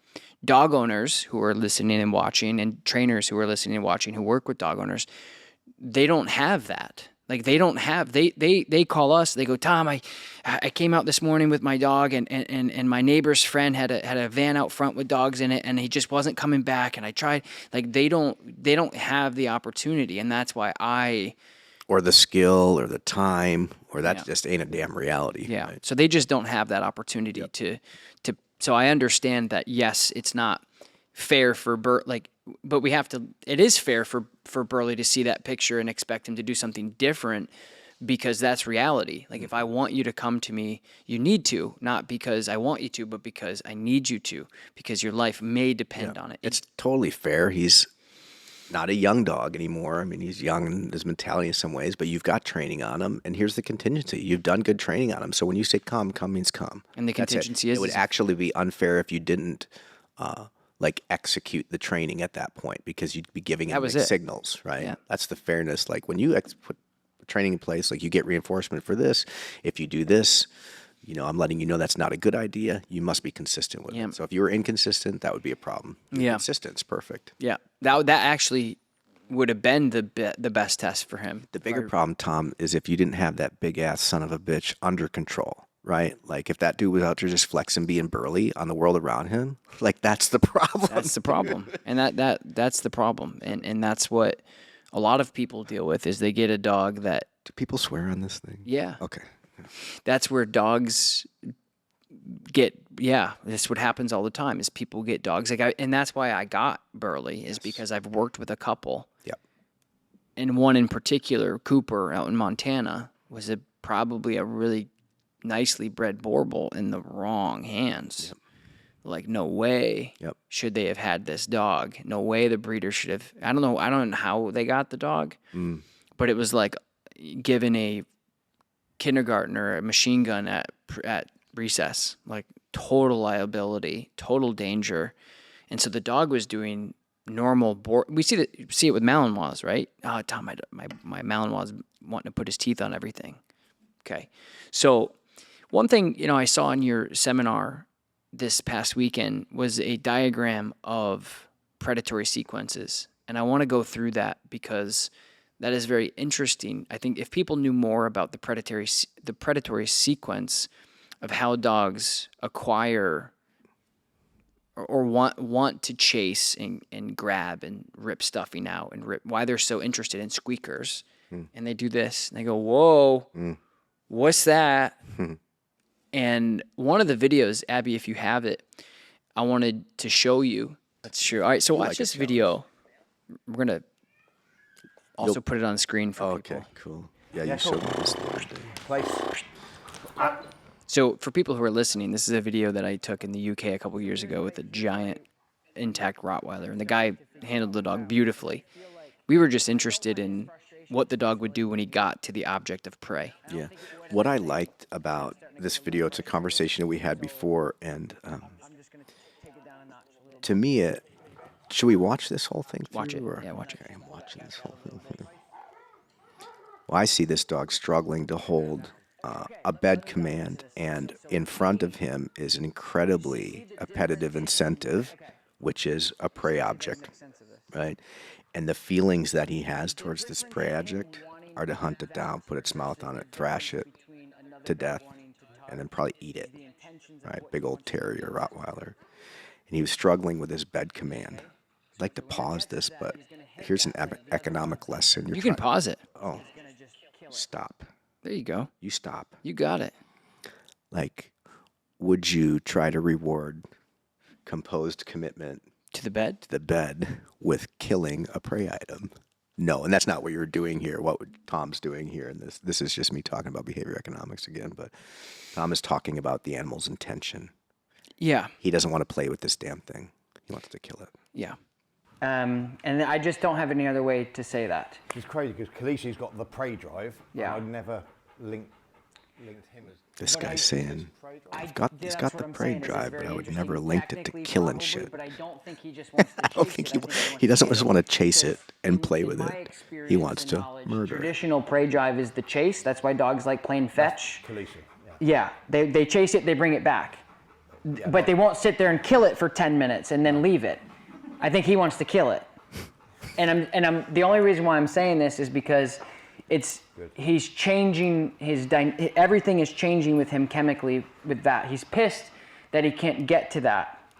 So it is nice to see a similarity in distraction, because before we couldn't recreate anything. He was so obedient.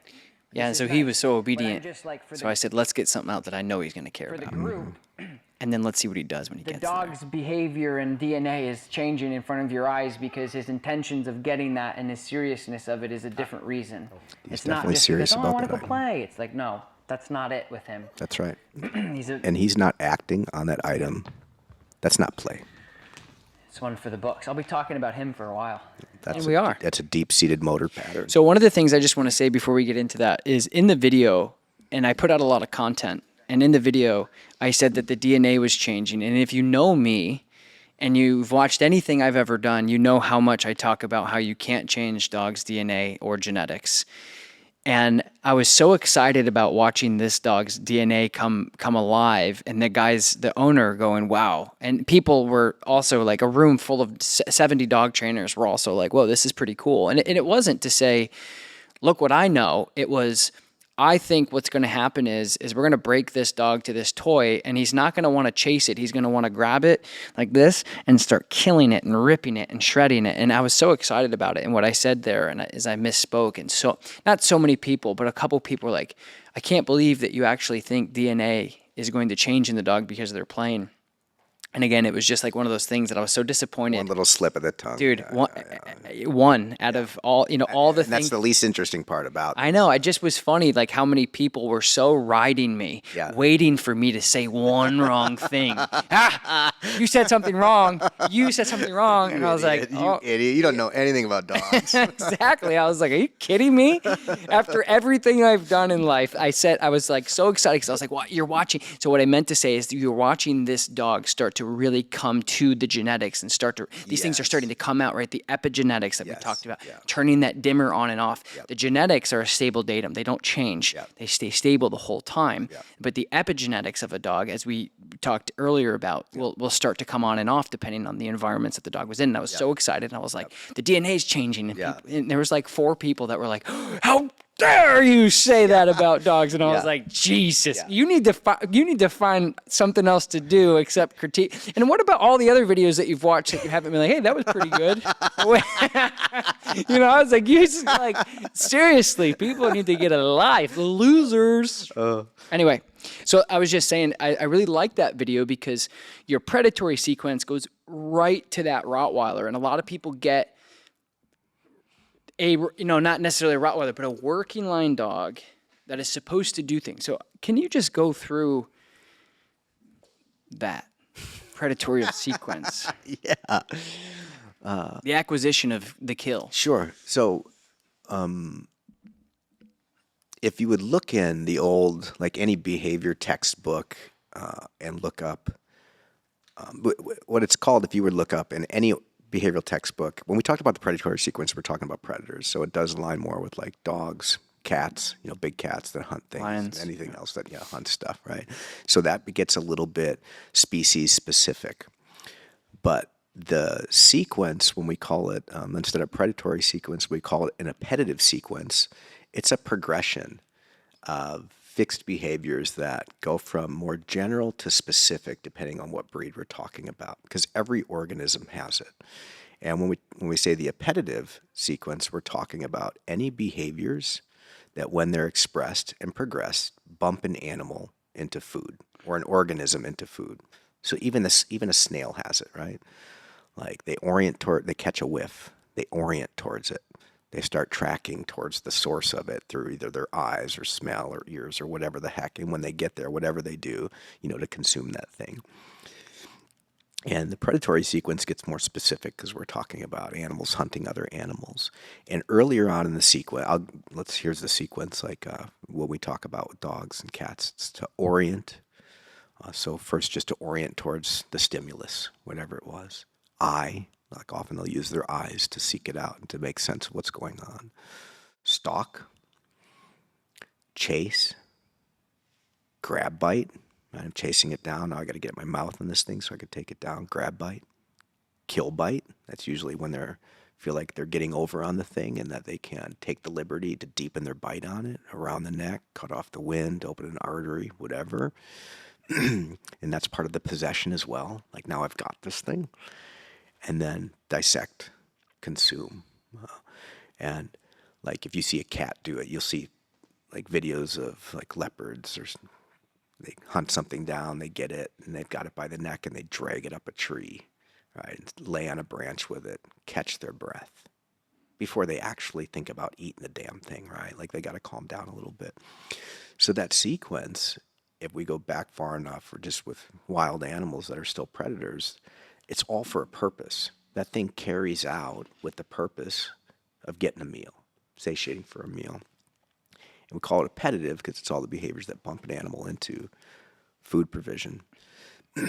We, though, with domestic dogs now, have selected them over time to be better or worse at certain aspects of the predatory sequence. One of the books that I have here with me is with Ray Coppinger, who kind of outlines it in his book on dogs. He's got a chart in there. It's page 199 if you guys want to go out and get the book and read about it, or just look it up online. Is it this book? Yeah, baby. This one? Yeah, go to page 199 in there. Okay. But we have selected dogs, and this is why we have now breed-specific strengths and weaknesses, is why we have different breeds, because they're better or worse at certain aspects of it. But we have selected these dogs to be, as he says, hypertrophied, emboldened, or atrophied, weakened at certain aspects of this sequence. Another word he uses is truncated, cut off completely, right? So Malinois, really good at chasing, grab biting, kill biting. Often, though, they just sit and possess their toys with a full mouth, and often take them and start ripping them apart, and certainly, not eating them. Some of them do it, but border collies, really good at the eye, the stalk, the chase. And yeah, they'll put their mouth on things. They don't like to possess, like a Malinois does. It's just not in them. They've been selected against that. Terriers, they kind of still have the whole thing intact. They're kind of equal in their pronunciation of each thing. But what's useful for us is it helps us kind of to determine when, like, if you knew the breed of your dog, you knew their genetic profile, even if they were a mutt and you got 23andMe done, they're like, it's 95% cattle dog. It's going to give you insight into what aspects of that sequence it finds, or not that it finds, it's more pronounced in.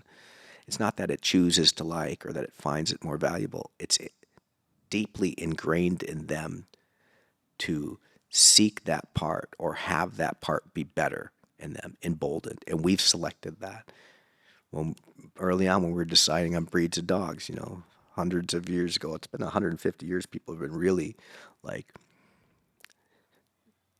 we have done so much, like modern dogs and the physical differences and the phenotypical traits within one same species is more than any other species of animal. And in the last 150 years has been like really pronounced with some of the hybridization and the big changes that are going on. Like there's a lot you can do in a short amount of time. But what's important, I think, about it is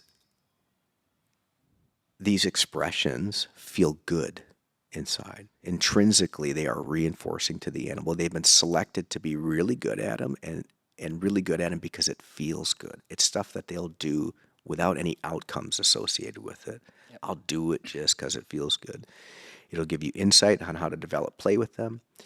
There is some manipulation you can do. You can play with them in certain aspects of the predatory sequence. You do more chase than biting if you want the dog to be better at chase. You can tug with them a little bit more if you want them to put their mouth on things and value that. They're too good at chasing. Let me tug with you a little bit more. There are ways that you can play with it, but genetics are king.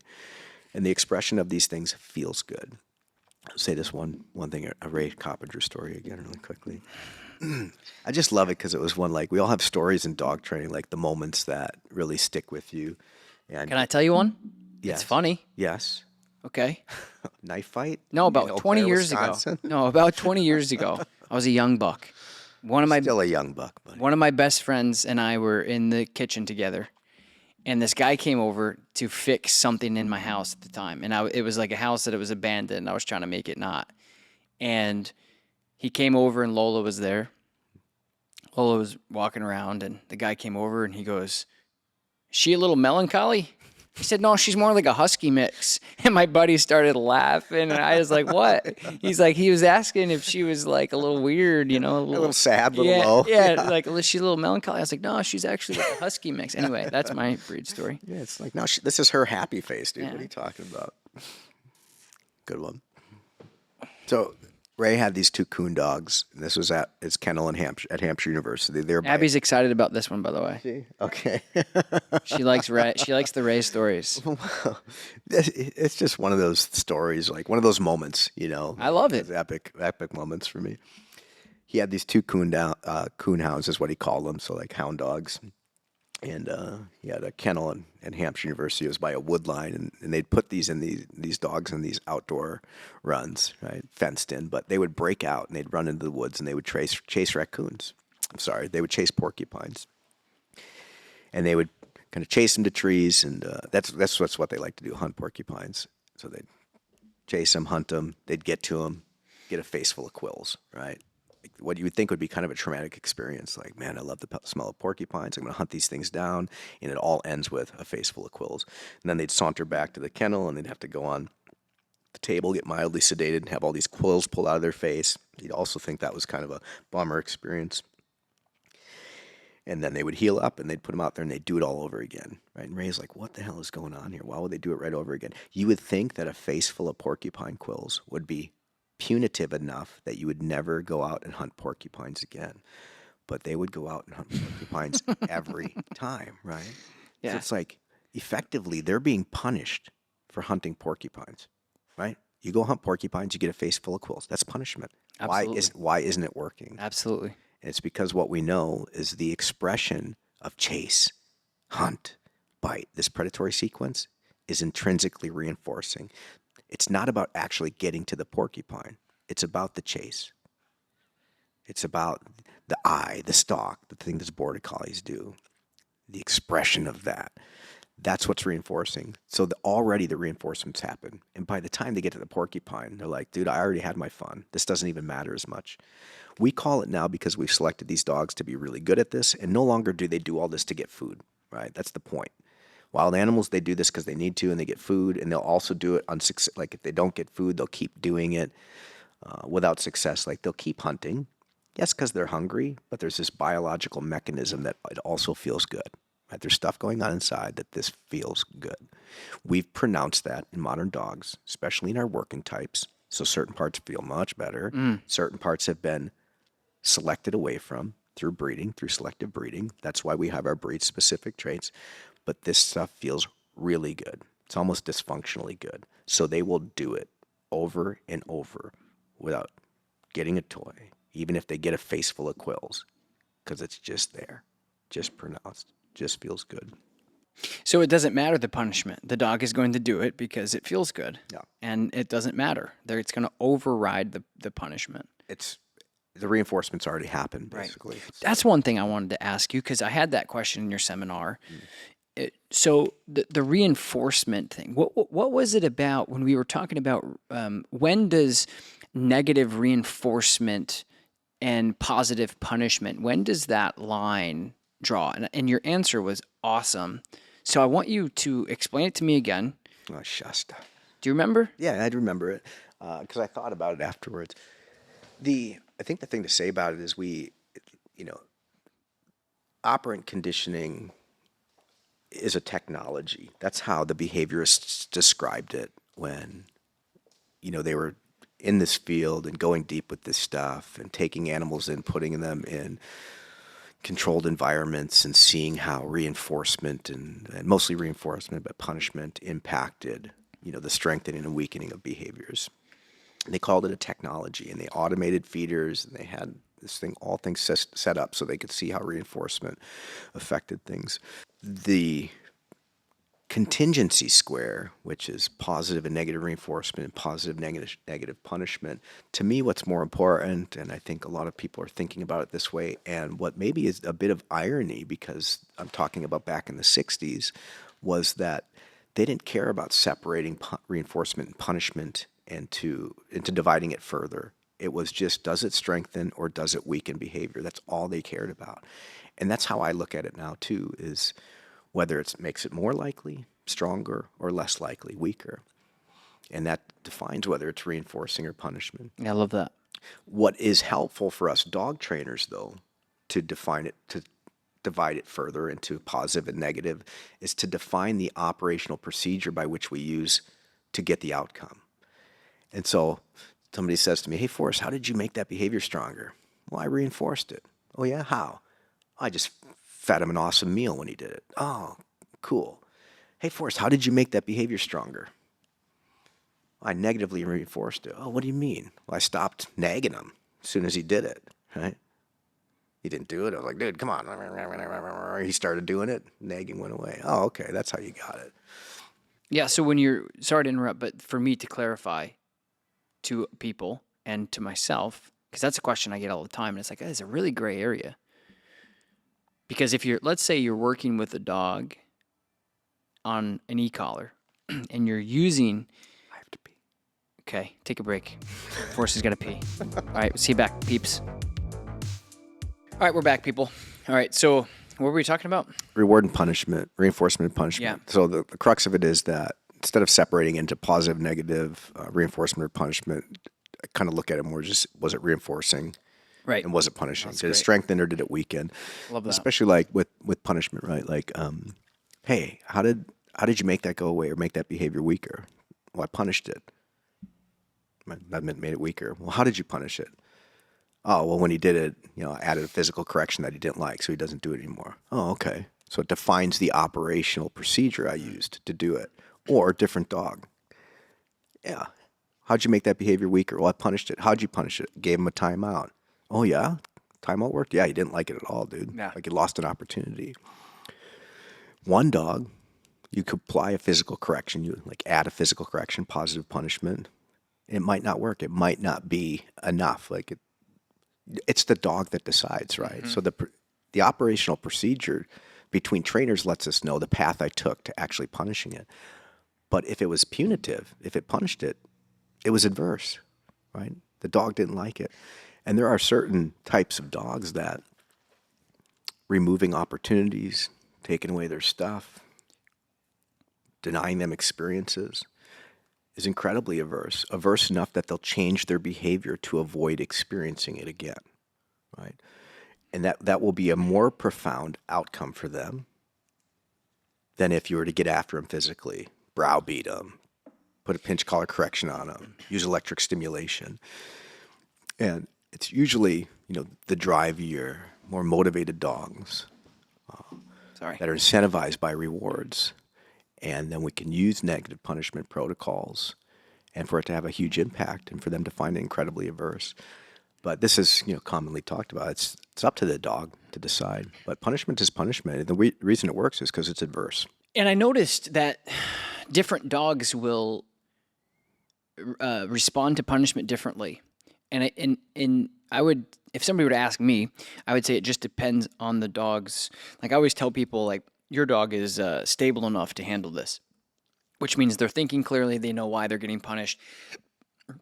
In the opposite of that, you'd have a insecure. Let's just paint a picture: a dog insecure coming in, tail tucked between under their legs, hitting their belly. They're looking around. They're nervous. They're fearful. We tell them to place. They know place. They don't do it. We correct them. Why would you do that? Right? Like that's yeah, but they should, because I've seen trainers like work through those things, or trainers will ask me like, at what point is it inappropriate to what would normally be a fair correction when I asked a dog to place and they didn't. You wouldn't do that. You'd have to, build a lot of confidence and security with the dog in the environment before you ask them to start doing stuff, and certainly before you start punishing them. But one thing I saw in your seminar, there was these two young girls, and what would you say their age? I would say the youngest one was 7 or 8. The oldest one was 11 to possibly 13. Yeah, I think you're right.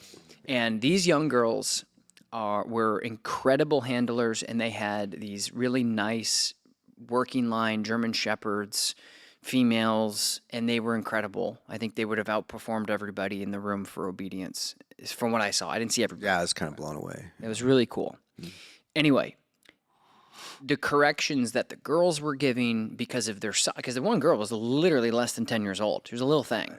And the dog came up to her chin, basically, when she was in a focused heel. Yep. And so she couldn't physically correct the dog in a way that maybe the dog would have responded to. You could say she cared about. You could say the dog respected the dog, whatever.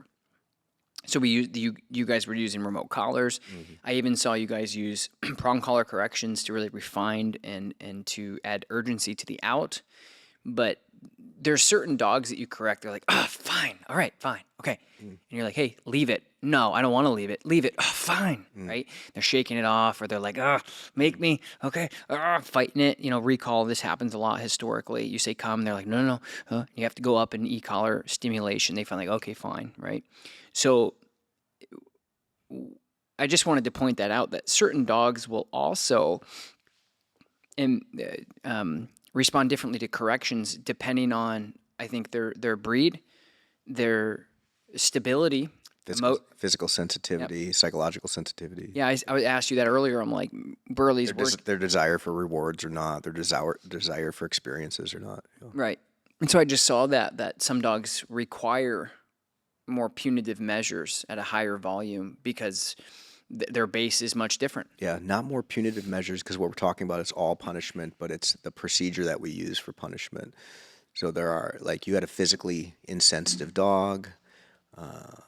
Maybe he even likes, like, tactile stuff. He likes to feel the pinch collar. He doesn't mind electrical stimulation. I mean, we do run into dogs like this. Burley might be one of those dogs. But if you gave a shit enough about an experience and you said, hey, bro, if you do that, you're going to be denied these privileges, or I'm going to take this thing away from you that you really wanted, like a negative punishment procedure, it could be enough that he would work very hard not to experience that again. Avoidance, right? Or a dog that doesn't care about the loss of things. It's going to benefit from like a physical punisher. Mm-hmm. I think an important thing about punishment is signaling it. So there's a point where we want to say, no, like what you did was wrong. And I'm letting you know what you should feel about what happens next. And so if you signal punishment, you can effectively communicate to the dog what they should be feeling about the upcoming consequence or experience. It allows you to, a lot of times, modulate then the extremity of it, the volume of it. If I signal punishment, I might have to use as high level on the stim, use as much force through my leash, be as extreme about taking away their toy or their opportunity, or maybe not have to follow it up with anything. Sometimes if it's well conditioned and I signal it, nope, that was wrong. If they've been conditioned properly to it, I may not have to even follow it up with the actual consequence because they're conditioned to it. You asked a question about like parsing the line between negative reinforcement and positive punishment. Like the word correction is fine. When we say correction, it's kind of the colloquial term for making an adjustment. Making an adjustment towards getting this behavior more in line with what we want. Like this is a correction. This is a correction. Right. It's just a shift or a change that we make. When those dogs, when we were asking them to out and they weren't letting go of their toys, and we were following it up with me nagging them on the pinch collar or applying electrical stimulation. Yeah, I'm trying to correct the absence of an out. I'm trying to get closer to them letting go. But it is a little deeper than that. It matters what frame of mind you want the dog to be in. In sport world, we talk about active versus reactive dogs. And to me, that's the difference between negative reinforcement and positive punishment. Negative reinforcement, you want the dog to actively do something, right? Knowing that if they do, they're avoiding some incoming discomfort or some incoming experience that they don't want to have. And so it takes some knowledge and some training for them to get mastery of the thing that they should do to avoid like the impending consequence, if you want to say. But the mentality that I think it recruits in the dog is that they're in control. They can do something. They can take action to avoid this thing. And that's a negative reinforcement paradigm. And that builds confidence too. It builds a dog that does stuff and does stuff well. And there's this whole, like for those of you that are dog trainers, you know all about it, like all the reward-based stuff that we do to teach the dog behaviors. How sophisticated it's come, like the conditioning process to layering over things like leashes and remote collars so that we maintain the dog's optimism and enthusiasm for tasks. And that when we have incentivized behaviors with positive reinforcement or rewards, and then we layer in the added incentive of negative reinforcement, and by definition means more likely to occur, more like stronger. It further incentivizes them. So we've doubly incentivized behaviors. Punishment is something that we usually do to something that's happening because we want it to stop. Right. Negative reinforcement, so it's stop that from happening. Right? Negative reinforcement creates doing something. Punishment is to stop something. Reinforcement's to create something. Yeah, it's a fine line though. It is a fine line. And so like as dog trainers, we parse this out. And for the mentality of the dogs, it matters. So if I put my dog in a negative reinforcement paradigm, if I signal your opportunity to do something, and you've learned, if I do this shit fast, this thing, that both I get rewards and I avoid this discomfort. They're operating, yes, to earn their stuff, but also to avoid this incoming thing. And by doing it fast and the knowledge that they've avoided something, it can also produce a positive affect. So a dog that feels pretty good about themselves because they've beat this thing that was coming in. So it's a mentality. How can the remote collar create more confidence in a dog?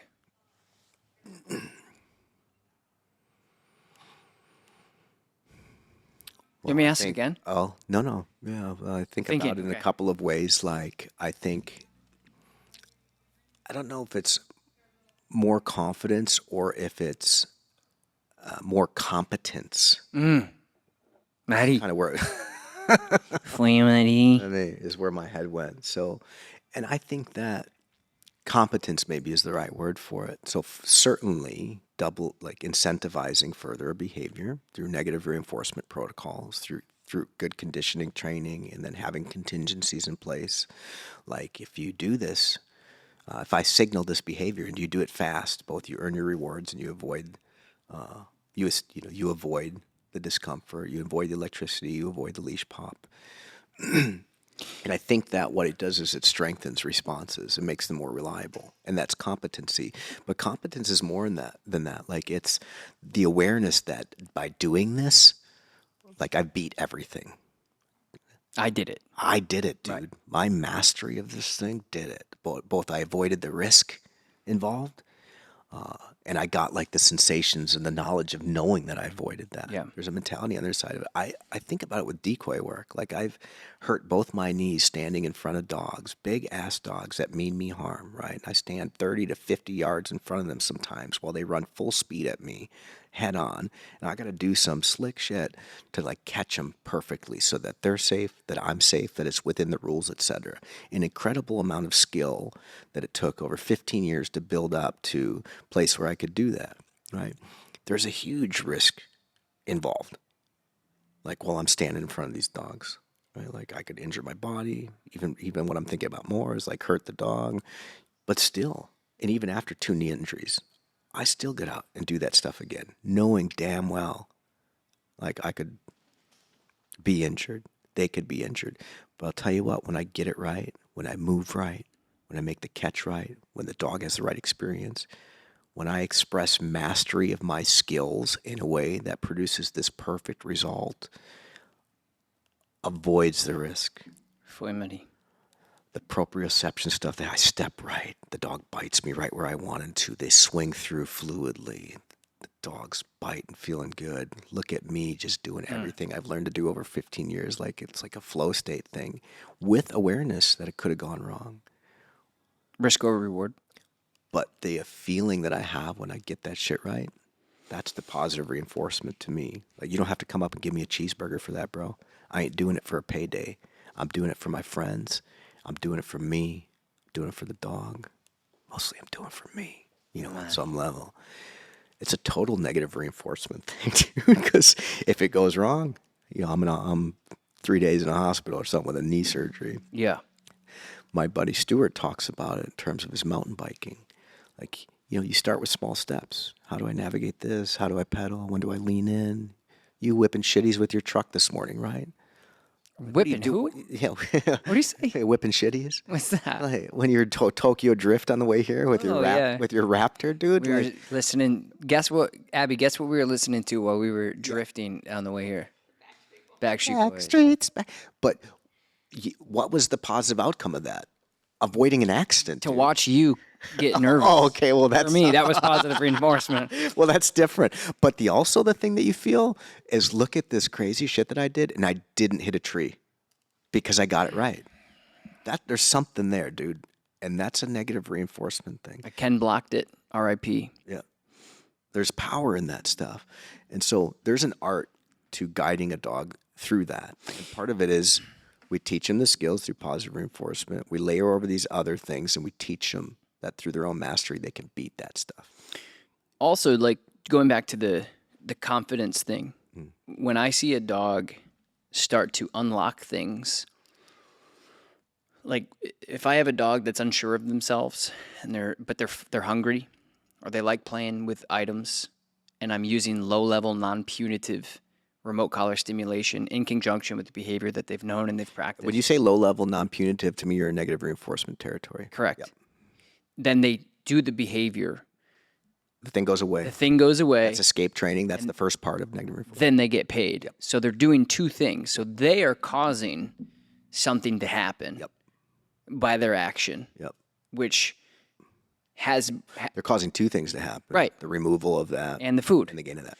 Yep. So it gives them power. Yep. And with that being said, let's talk about cats. I want you to tell the story about the cats using negative reinforcement for spy operations. Okay.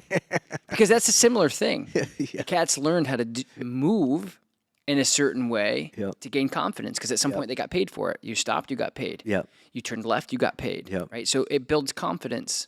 So can you explain? Because that's a crazy story. Yeah. Are you allowed to say? Is Yeah, yeah. It's I didn't know if it was like no, that's documents that are released, and what Tom is talking about is what's Buckle Bob up. Bailey and Animal Behavior Enterprises, which is in Hot Springs, Arkansas. And Bob Bailey, you can still, I spent 3 weeks last year at chicken workshops in Mobile, Alabama, so I could be around this guy. And my friend Kirsten has these chickens. She's conditioned them, trained them, built a building, and it's kind of been probably her life's work the last 5 years. Let's say the last 5 years of her life's work to create these chicken workshops in the vision of Bob Bailey. And him and his wife started these things in the 90s, and they travel all over and they teach animal trainers the principles of operant conditioning with chickens, which are a great animal to practice on because they're fast and they recruit behavior quickly, and they can also forget it quickly. So they created this really kind of beautiful layout of 5 different classes that you could take, a progression of courses that you could learn the principles of this. So Bob stopped doing it at a certain time, but Kirsten remained friends with him, and they put together this thing again. And it's in Mobile, Alabama is where you can go. But he was in Hot Springs, Arkansas, and that's where they had Animal Behavior Enterprises. And they trained many, many species of animals to do wild and crazy things. Between the 60s and 70s, I think it was something like 65 to 74, they were hired by the CIA to teach cats to walk around in public and sit outside groups of people and overhear their conversations. And it's a little bit gnarly because they sewed instrumentation into these cats, like microphones and battery chargers, so that they could charge the microphones, and relays so that they could send signals to an operator who was listening with a speaker to hear what was going on. But it was trained like they would describe as positive reinforcement training. So what they first were teaching them to do is like target work. You go to this place here, right? And that's where you get reinforcement. You go to this place here, get reinforcement, to this place here, and get reinforcement. But what was kind of insightful about what you said, and I hadn't thought about, is I think that in the end it was a negative reinforcement motivated behavior, because what they used was a 1 kilohertz tone, and they generalized this to 1.1 and 0.9. And so an operator basically would signal to the cat auditory tone, and if they heard the tone, they should keep moving in the direction they're headed, right? This was a keep going signal. This is also technology that the Brelands or Bob Bailey, in fact, created, was a keep going signal. If you hear this, you're on the right track. It doesn't mean that you should stop doing the behavior and that reinforcement is started. It means that you're on the right track and you should keep going. And that day it was consistent. and that in dog training would be a duration marker. Yeah. And now we don't, it's like we don't go good, but we do a nice, good. And if you're in the sport world, you're interested in the dog feeling like they're on the right track if they don't hear anything at all, right? But these cats, the technology was, the signaling was, so imagine like this cat has tinnitus all the goddamn time, right? It's like, Yeah. I know. But when it hears, it's on the right track. When the stopped, it would orient and look for the next direction to head. Right, so that's how they guided these things. If the cat heard, it's on the right track. If it didn't, it would stop, and it would look around until it heard, and then it would head in that direction. So an operator had to have his eyes on the cat. That was the trick here.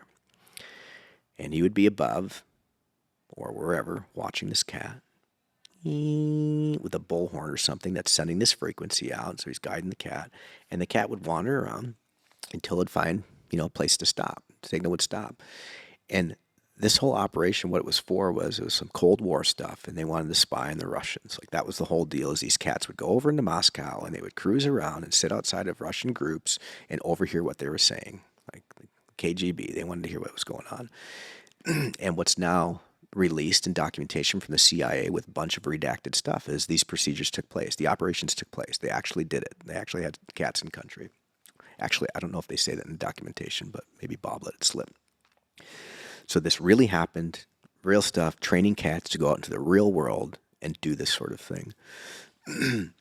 Feels to me like it could have been a negative reinforcement procedure now. Like, once actually, because you're not reinforcing so much with getting things, it's the cessation of the signal that they're kind of working to get. But it was started with positive reinforcement. Here's kind of maybe the kicker story with that thing. So Bob shares this.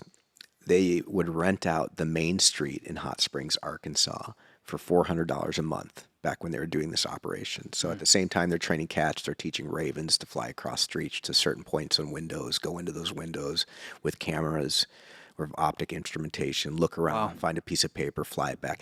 Look, serious stuff. I think maybe this is something to say that a lot of times, I know like Bob Bailey and is associated with like clicker training and force-free training, but if you would talk to him now, or maybe even then, certainly now, he's wide open about the things that they would do. And it wasn't just positive reinforcement, although they leaned on it heavily.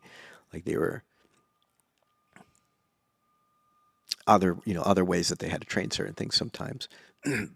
But even the bigger misconception is that, they didn't train animals for like real world stuff. They absolutely did. These were serious trainers and planners and creators of behavior, and they trained a wide variety of animals to do crazy tasks over long distances, long durations of times in real world environments. And this was anchored by positive reinforcement.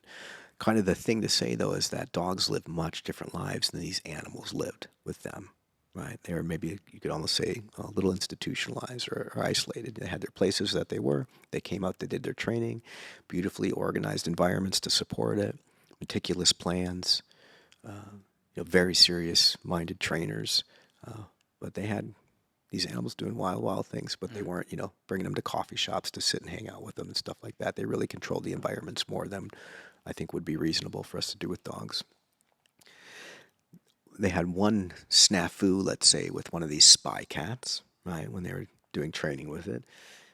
He said it took 9 months to teach one of these cats to be operational. So 9 months from start to finish, they could have this cat, in an airport being guided around by an operator doing this stuff reliably.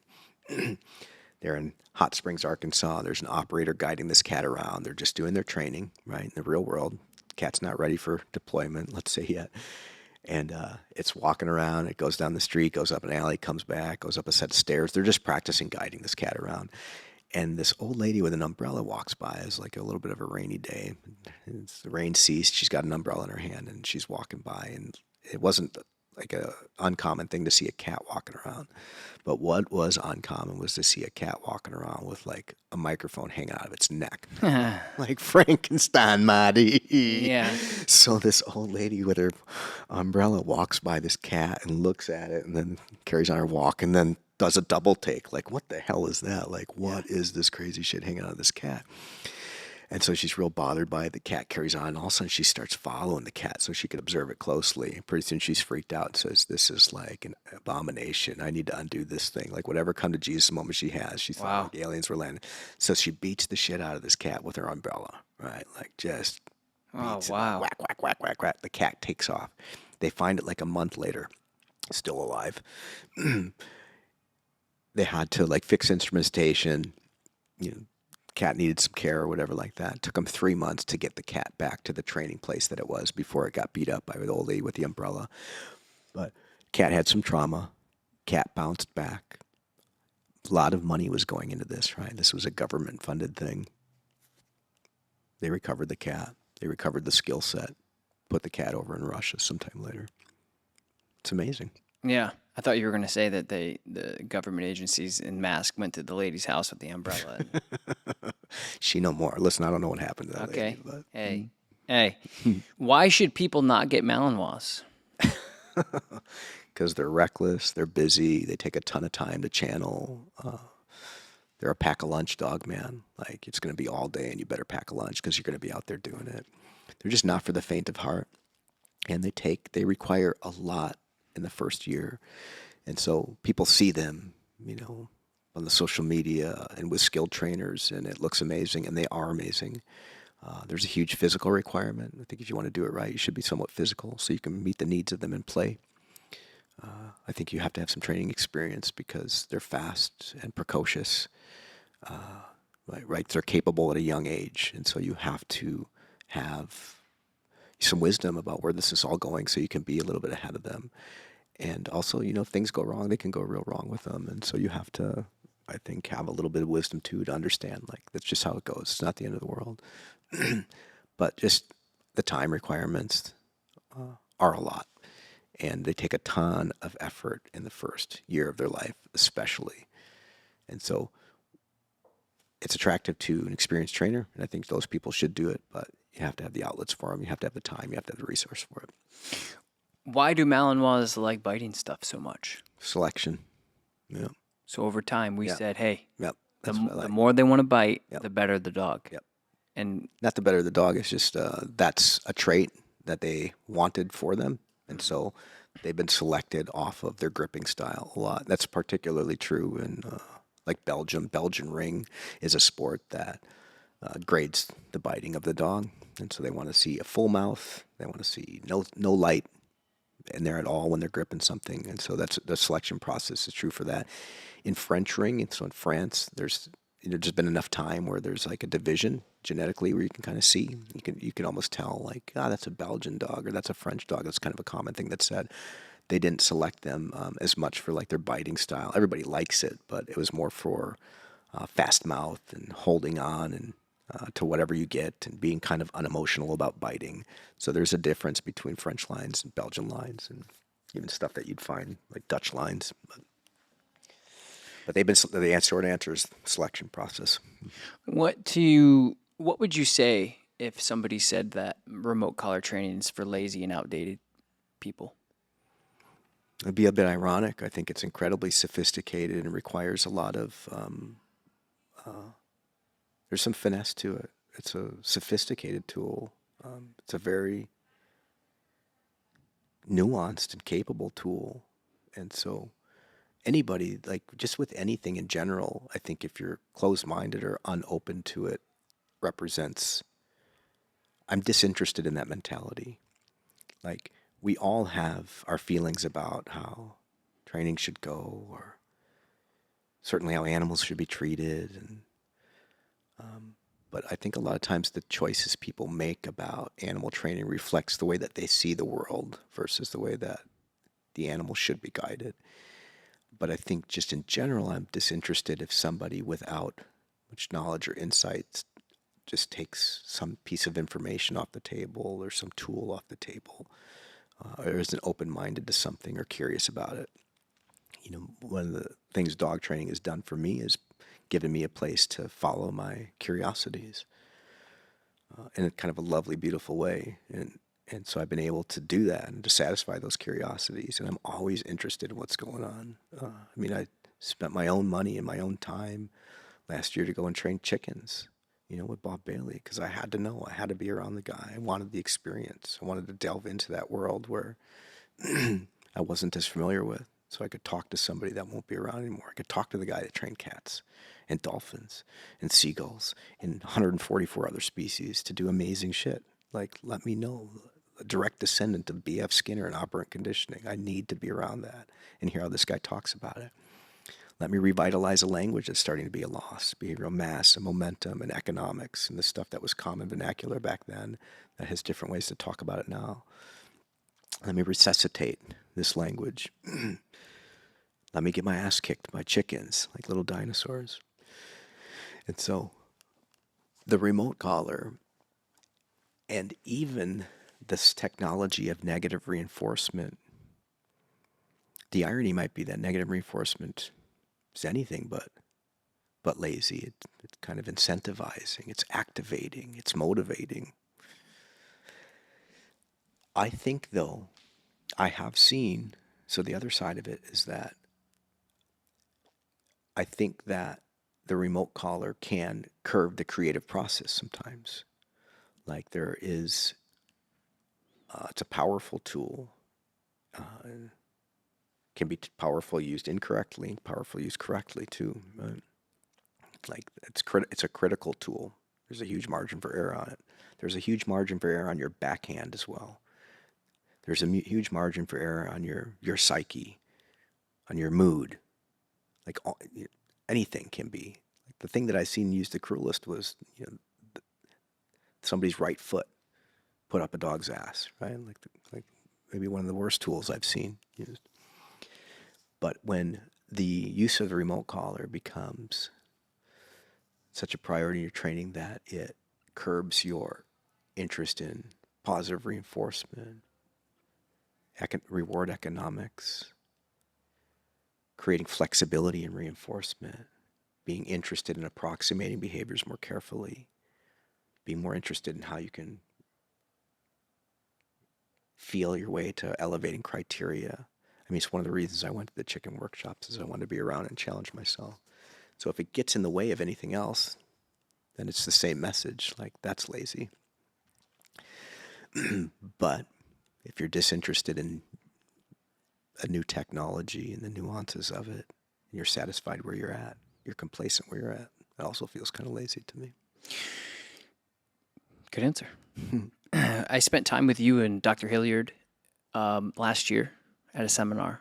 And one of the things that really I resonated with, because I deal with pet owners and a lot of people I think that you work with in particular are serious pet owners who are doing sport work and dog trainers who are also doing very specific sport work. And one of the things that he said was that, I'll let you explain it, but it was on, we don't get to decide what a dog finds punitive. And we also don't really know what a dog might find punitive in the spectrum of what punishment is. Meaning, one of the things that he said, and I'll let you reiterate, but was, how do we know that withholding food from a hungry lab is not more punitive than correcting a lab for not sitting? We don't know. We can't really measure that. And so really quickly, if you can you, Dr. Hilliard, you can just explain a little bit on context of who he is and your friendship and what he was saying. We plan to have him on the podcast, hopefully. But that was just something that I really wanted to address, and it's kind of like third party to me. But if you could talk about that, because that was really, I know you spent a lot of time with him and Michael Ellis and working with the Chronology and what we'll talk about in a moment. But speak on that a little bit, because that, to me, that was the biggest thing I took away from that seminar was, and I've dedicated the last 13 years of my life learning about dogs, and that was profound to me. Okay. Dr. Hilliard runs the Malinois breeding program for the Department of Defense down at Lackland Air Force Base. He's a PhD in behavior. He did it with some quail, the quail bird, and something about the sexual reproduction stuff. Basically to say he's a bona fide scientist and academic, but he's also a deep and skilled practitioner and trains dogs every day for aggression work down at Lackland. Dogs to be operational, both in dual purpose, so finding the bad guy and sniffing out scents. And so he's this kind of rare combination of a brain and a body to practice, and I think that's incredibly unique. And he's also kind of scoured the scientific literature. That's sort of what the Chronology project is for him. It's his project. I'm just kind of along for the ride. I think Michael, too. Michael's one of the great speakers on dogs and also a great trainer. And I'm just, just because I'm friends with Michael and developed a friendship with Stuart, kind of along for the ride with these two giants. But the Chronology project is sort of Stuart's effort to scour the literature and determine what's,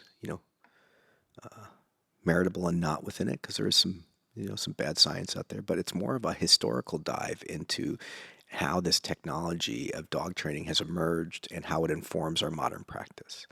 And so there's the science of it. There's some beautiful storytelling. Stuart's an entertaining, smart, unique guy. And so I think if anybody can get their hands on some Chronology, whatever that is, it'll be, in the future probably available online and stuff, or for our live courses that we do, they should do it. What Stuart was saying is what we all know. It's not up for us to determine what's reinforcing and what's punishing to the animal. They do. They're individuals. There's different breed characteristics and different individual characteristics. Like Labradors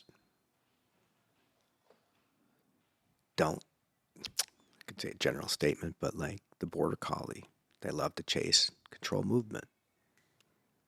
I haven't seen them, like some tug for sure, but not like maybe a Malinois who's been selected to put its mouth on things. You can't make the bite work or fighting a guy as reinforcing to a Border Collie as you can for a Malinois, because they're selected differently. You can't make herding the sheep as intrinsically desirable or stimulating or whatever deep down nerve it touches in a border collie, it's not going to touch the same place in a Malinois. Right? Their interests lie differently, and that's through our selection process. So it's not up for us to decide what's reinforcing, it's them. That's why they do one thing, one breed does one thing and one does another, or one individual dog does one thing and one does another. And the same thing goes with punishment. They decide what level, when I pop the leash, what level on a remote collar, how long their timeout is, whether or not removing a toy from them, saying, hey, you're punished by the loss of this toy, works or not. And the only way that we can know that is by using it, like fitting it into a process. This is the way that I'm going to try to punish this, and it's only evidenced by future instance. Did it make it weaker or not? It became weaker. They're behaving in a way that they're trying to avoid that consequence coming. I know it's punishing then. The dog told me so, not because I wanted it to be so. Evidenced by future instance. And the same with reinforcement. I paid you this much for doing that thing. Are you more likely to do it again? You are? Cool. That was reinforcing. Oh, you're not? Maybe what I was doing there, what I offered you, was not reinforcing. To this dog, they loved it. To this dog, they didn't. It didn't work. And that's the beauty about dog training, is it's complete observation and tinkering and trying. And if it was all the same, it would be boring. It wouldn't be what it is, which is everybody gets into it. It's like everything else. It's a craft that you learn. It's a mechanical skill. It's a craft. At some point, it becomes an art, right? Where you're breaking all the rules, really, kind of, because you can, because you've got it like that. And every dog is different. That's what makes it awesome. That's what makes it endlessly interesting. It's what makes it worth doing. Otherwise, it would just be boring, a meticulous, boring thing. And so most people know that. I'm not saying anything new, but I think the risk is if this unlimited versus limited training that we've talked about. I think that was something that, like, years ago we had a conversation, and I was thinking. Yeah, you told me we were kind of working through the positive reinforcement only dog training versus somebody who would consider herself more balanced, where they have a Swiss Army knife and they don't limit themselves. And then you put out some people are limited, Yeah. and some people are unlimited. Yeah. And you can decide which type of dog person you want to be. Yeah. And I think it's the dog that should decide that stuff. That's huge. That's the dog should lead you, man. The dog should lead you, and you should have a bit of a plan, and you should be more willing to lead with certain strategies, before other strategies. But if a strategy fails, you have to be open to something else, especially if the stakes are high. Whatever that means. Like if it means a dog sticking around longer, or working through something difficult, or the well-being of the dog, or the person, or society, or whatever it is. But I think a lot of folks, want the dog to fit into their idea about things, and it usually doesn't go well. And I follow the dog often, and where they need to go with things. And the more information I have, the more practiced and skilled I am, like the better I'm going to be about it. But the dog kind of leads the way with the strategies that I'll use. Where can people find you? How can they find out more about Contingency? ForrestMicke.com. I do have a website. I haven't looked at it in a while, but it's on there. I have a few.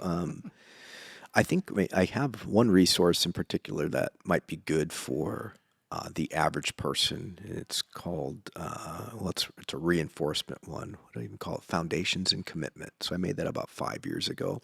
It's a bunch of concepts and strategies to use rewards and training. And I think people should lead with that. Like if you're somebody new to training, or you're just a hobbyist that's interested in it, you've never thought about using food or leveraging food in training, do it. Like just do it, play around with it. Instead of feeding your dog breakfast and going for a walk, shove breakfast in your bait pouch, and hopefully they're hungry, and give them some food when they look at you instead of barking at the other dog, like as a start. Teach them to put their foot on a rock or something like that, whatever, but just start teaching them some stuff. And so if there's anybody out there that's thinking about that's catching on to this stuff and is interested in dog training that hasn't played with it, then go for it. But the Foundations and Commitment's a good tutorial that could walk you through reinforcement, techniques and things to think about with it. And then I do, some seminars this year, and they kind of pop up, so I update those things when they happen. And then I have an Instagram account. It's the social media account that I have. But otherwise, I stay in the shadows. I'll put it all in the show notes too for people watching. Cool. Thank you, Teacher Mitchie. Thank you, Tom, my friend. It's lovely. Laddie. Thank you, Abby. Thank you, everybody, for listening, watching. Thanks, Abby. I'll talk to you next time.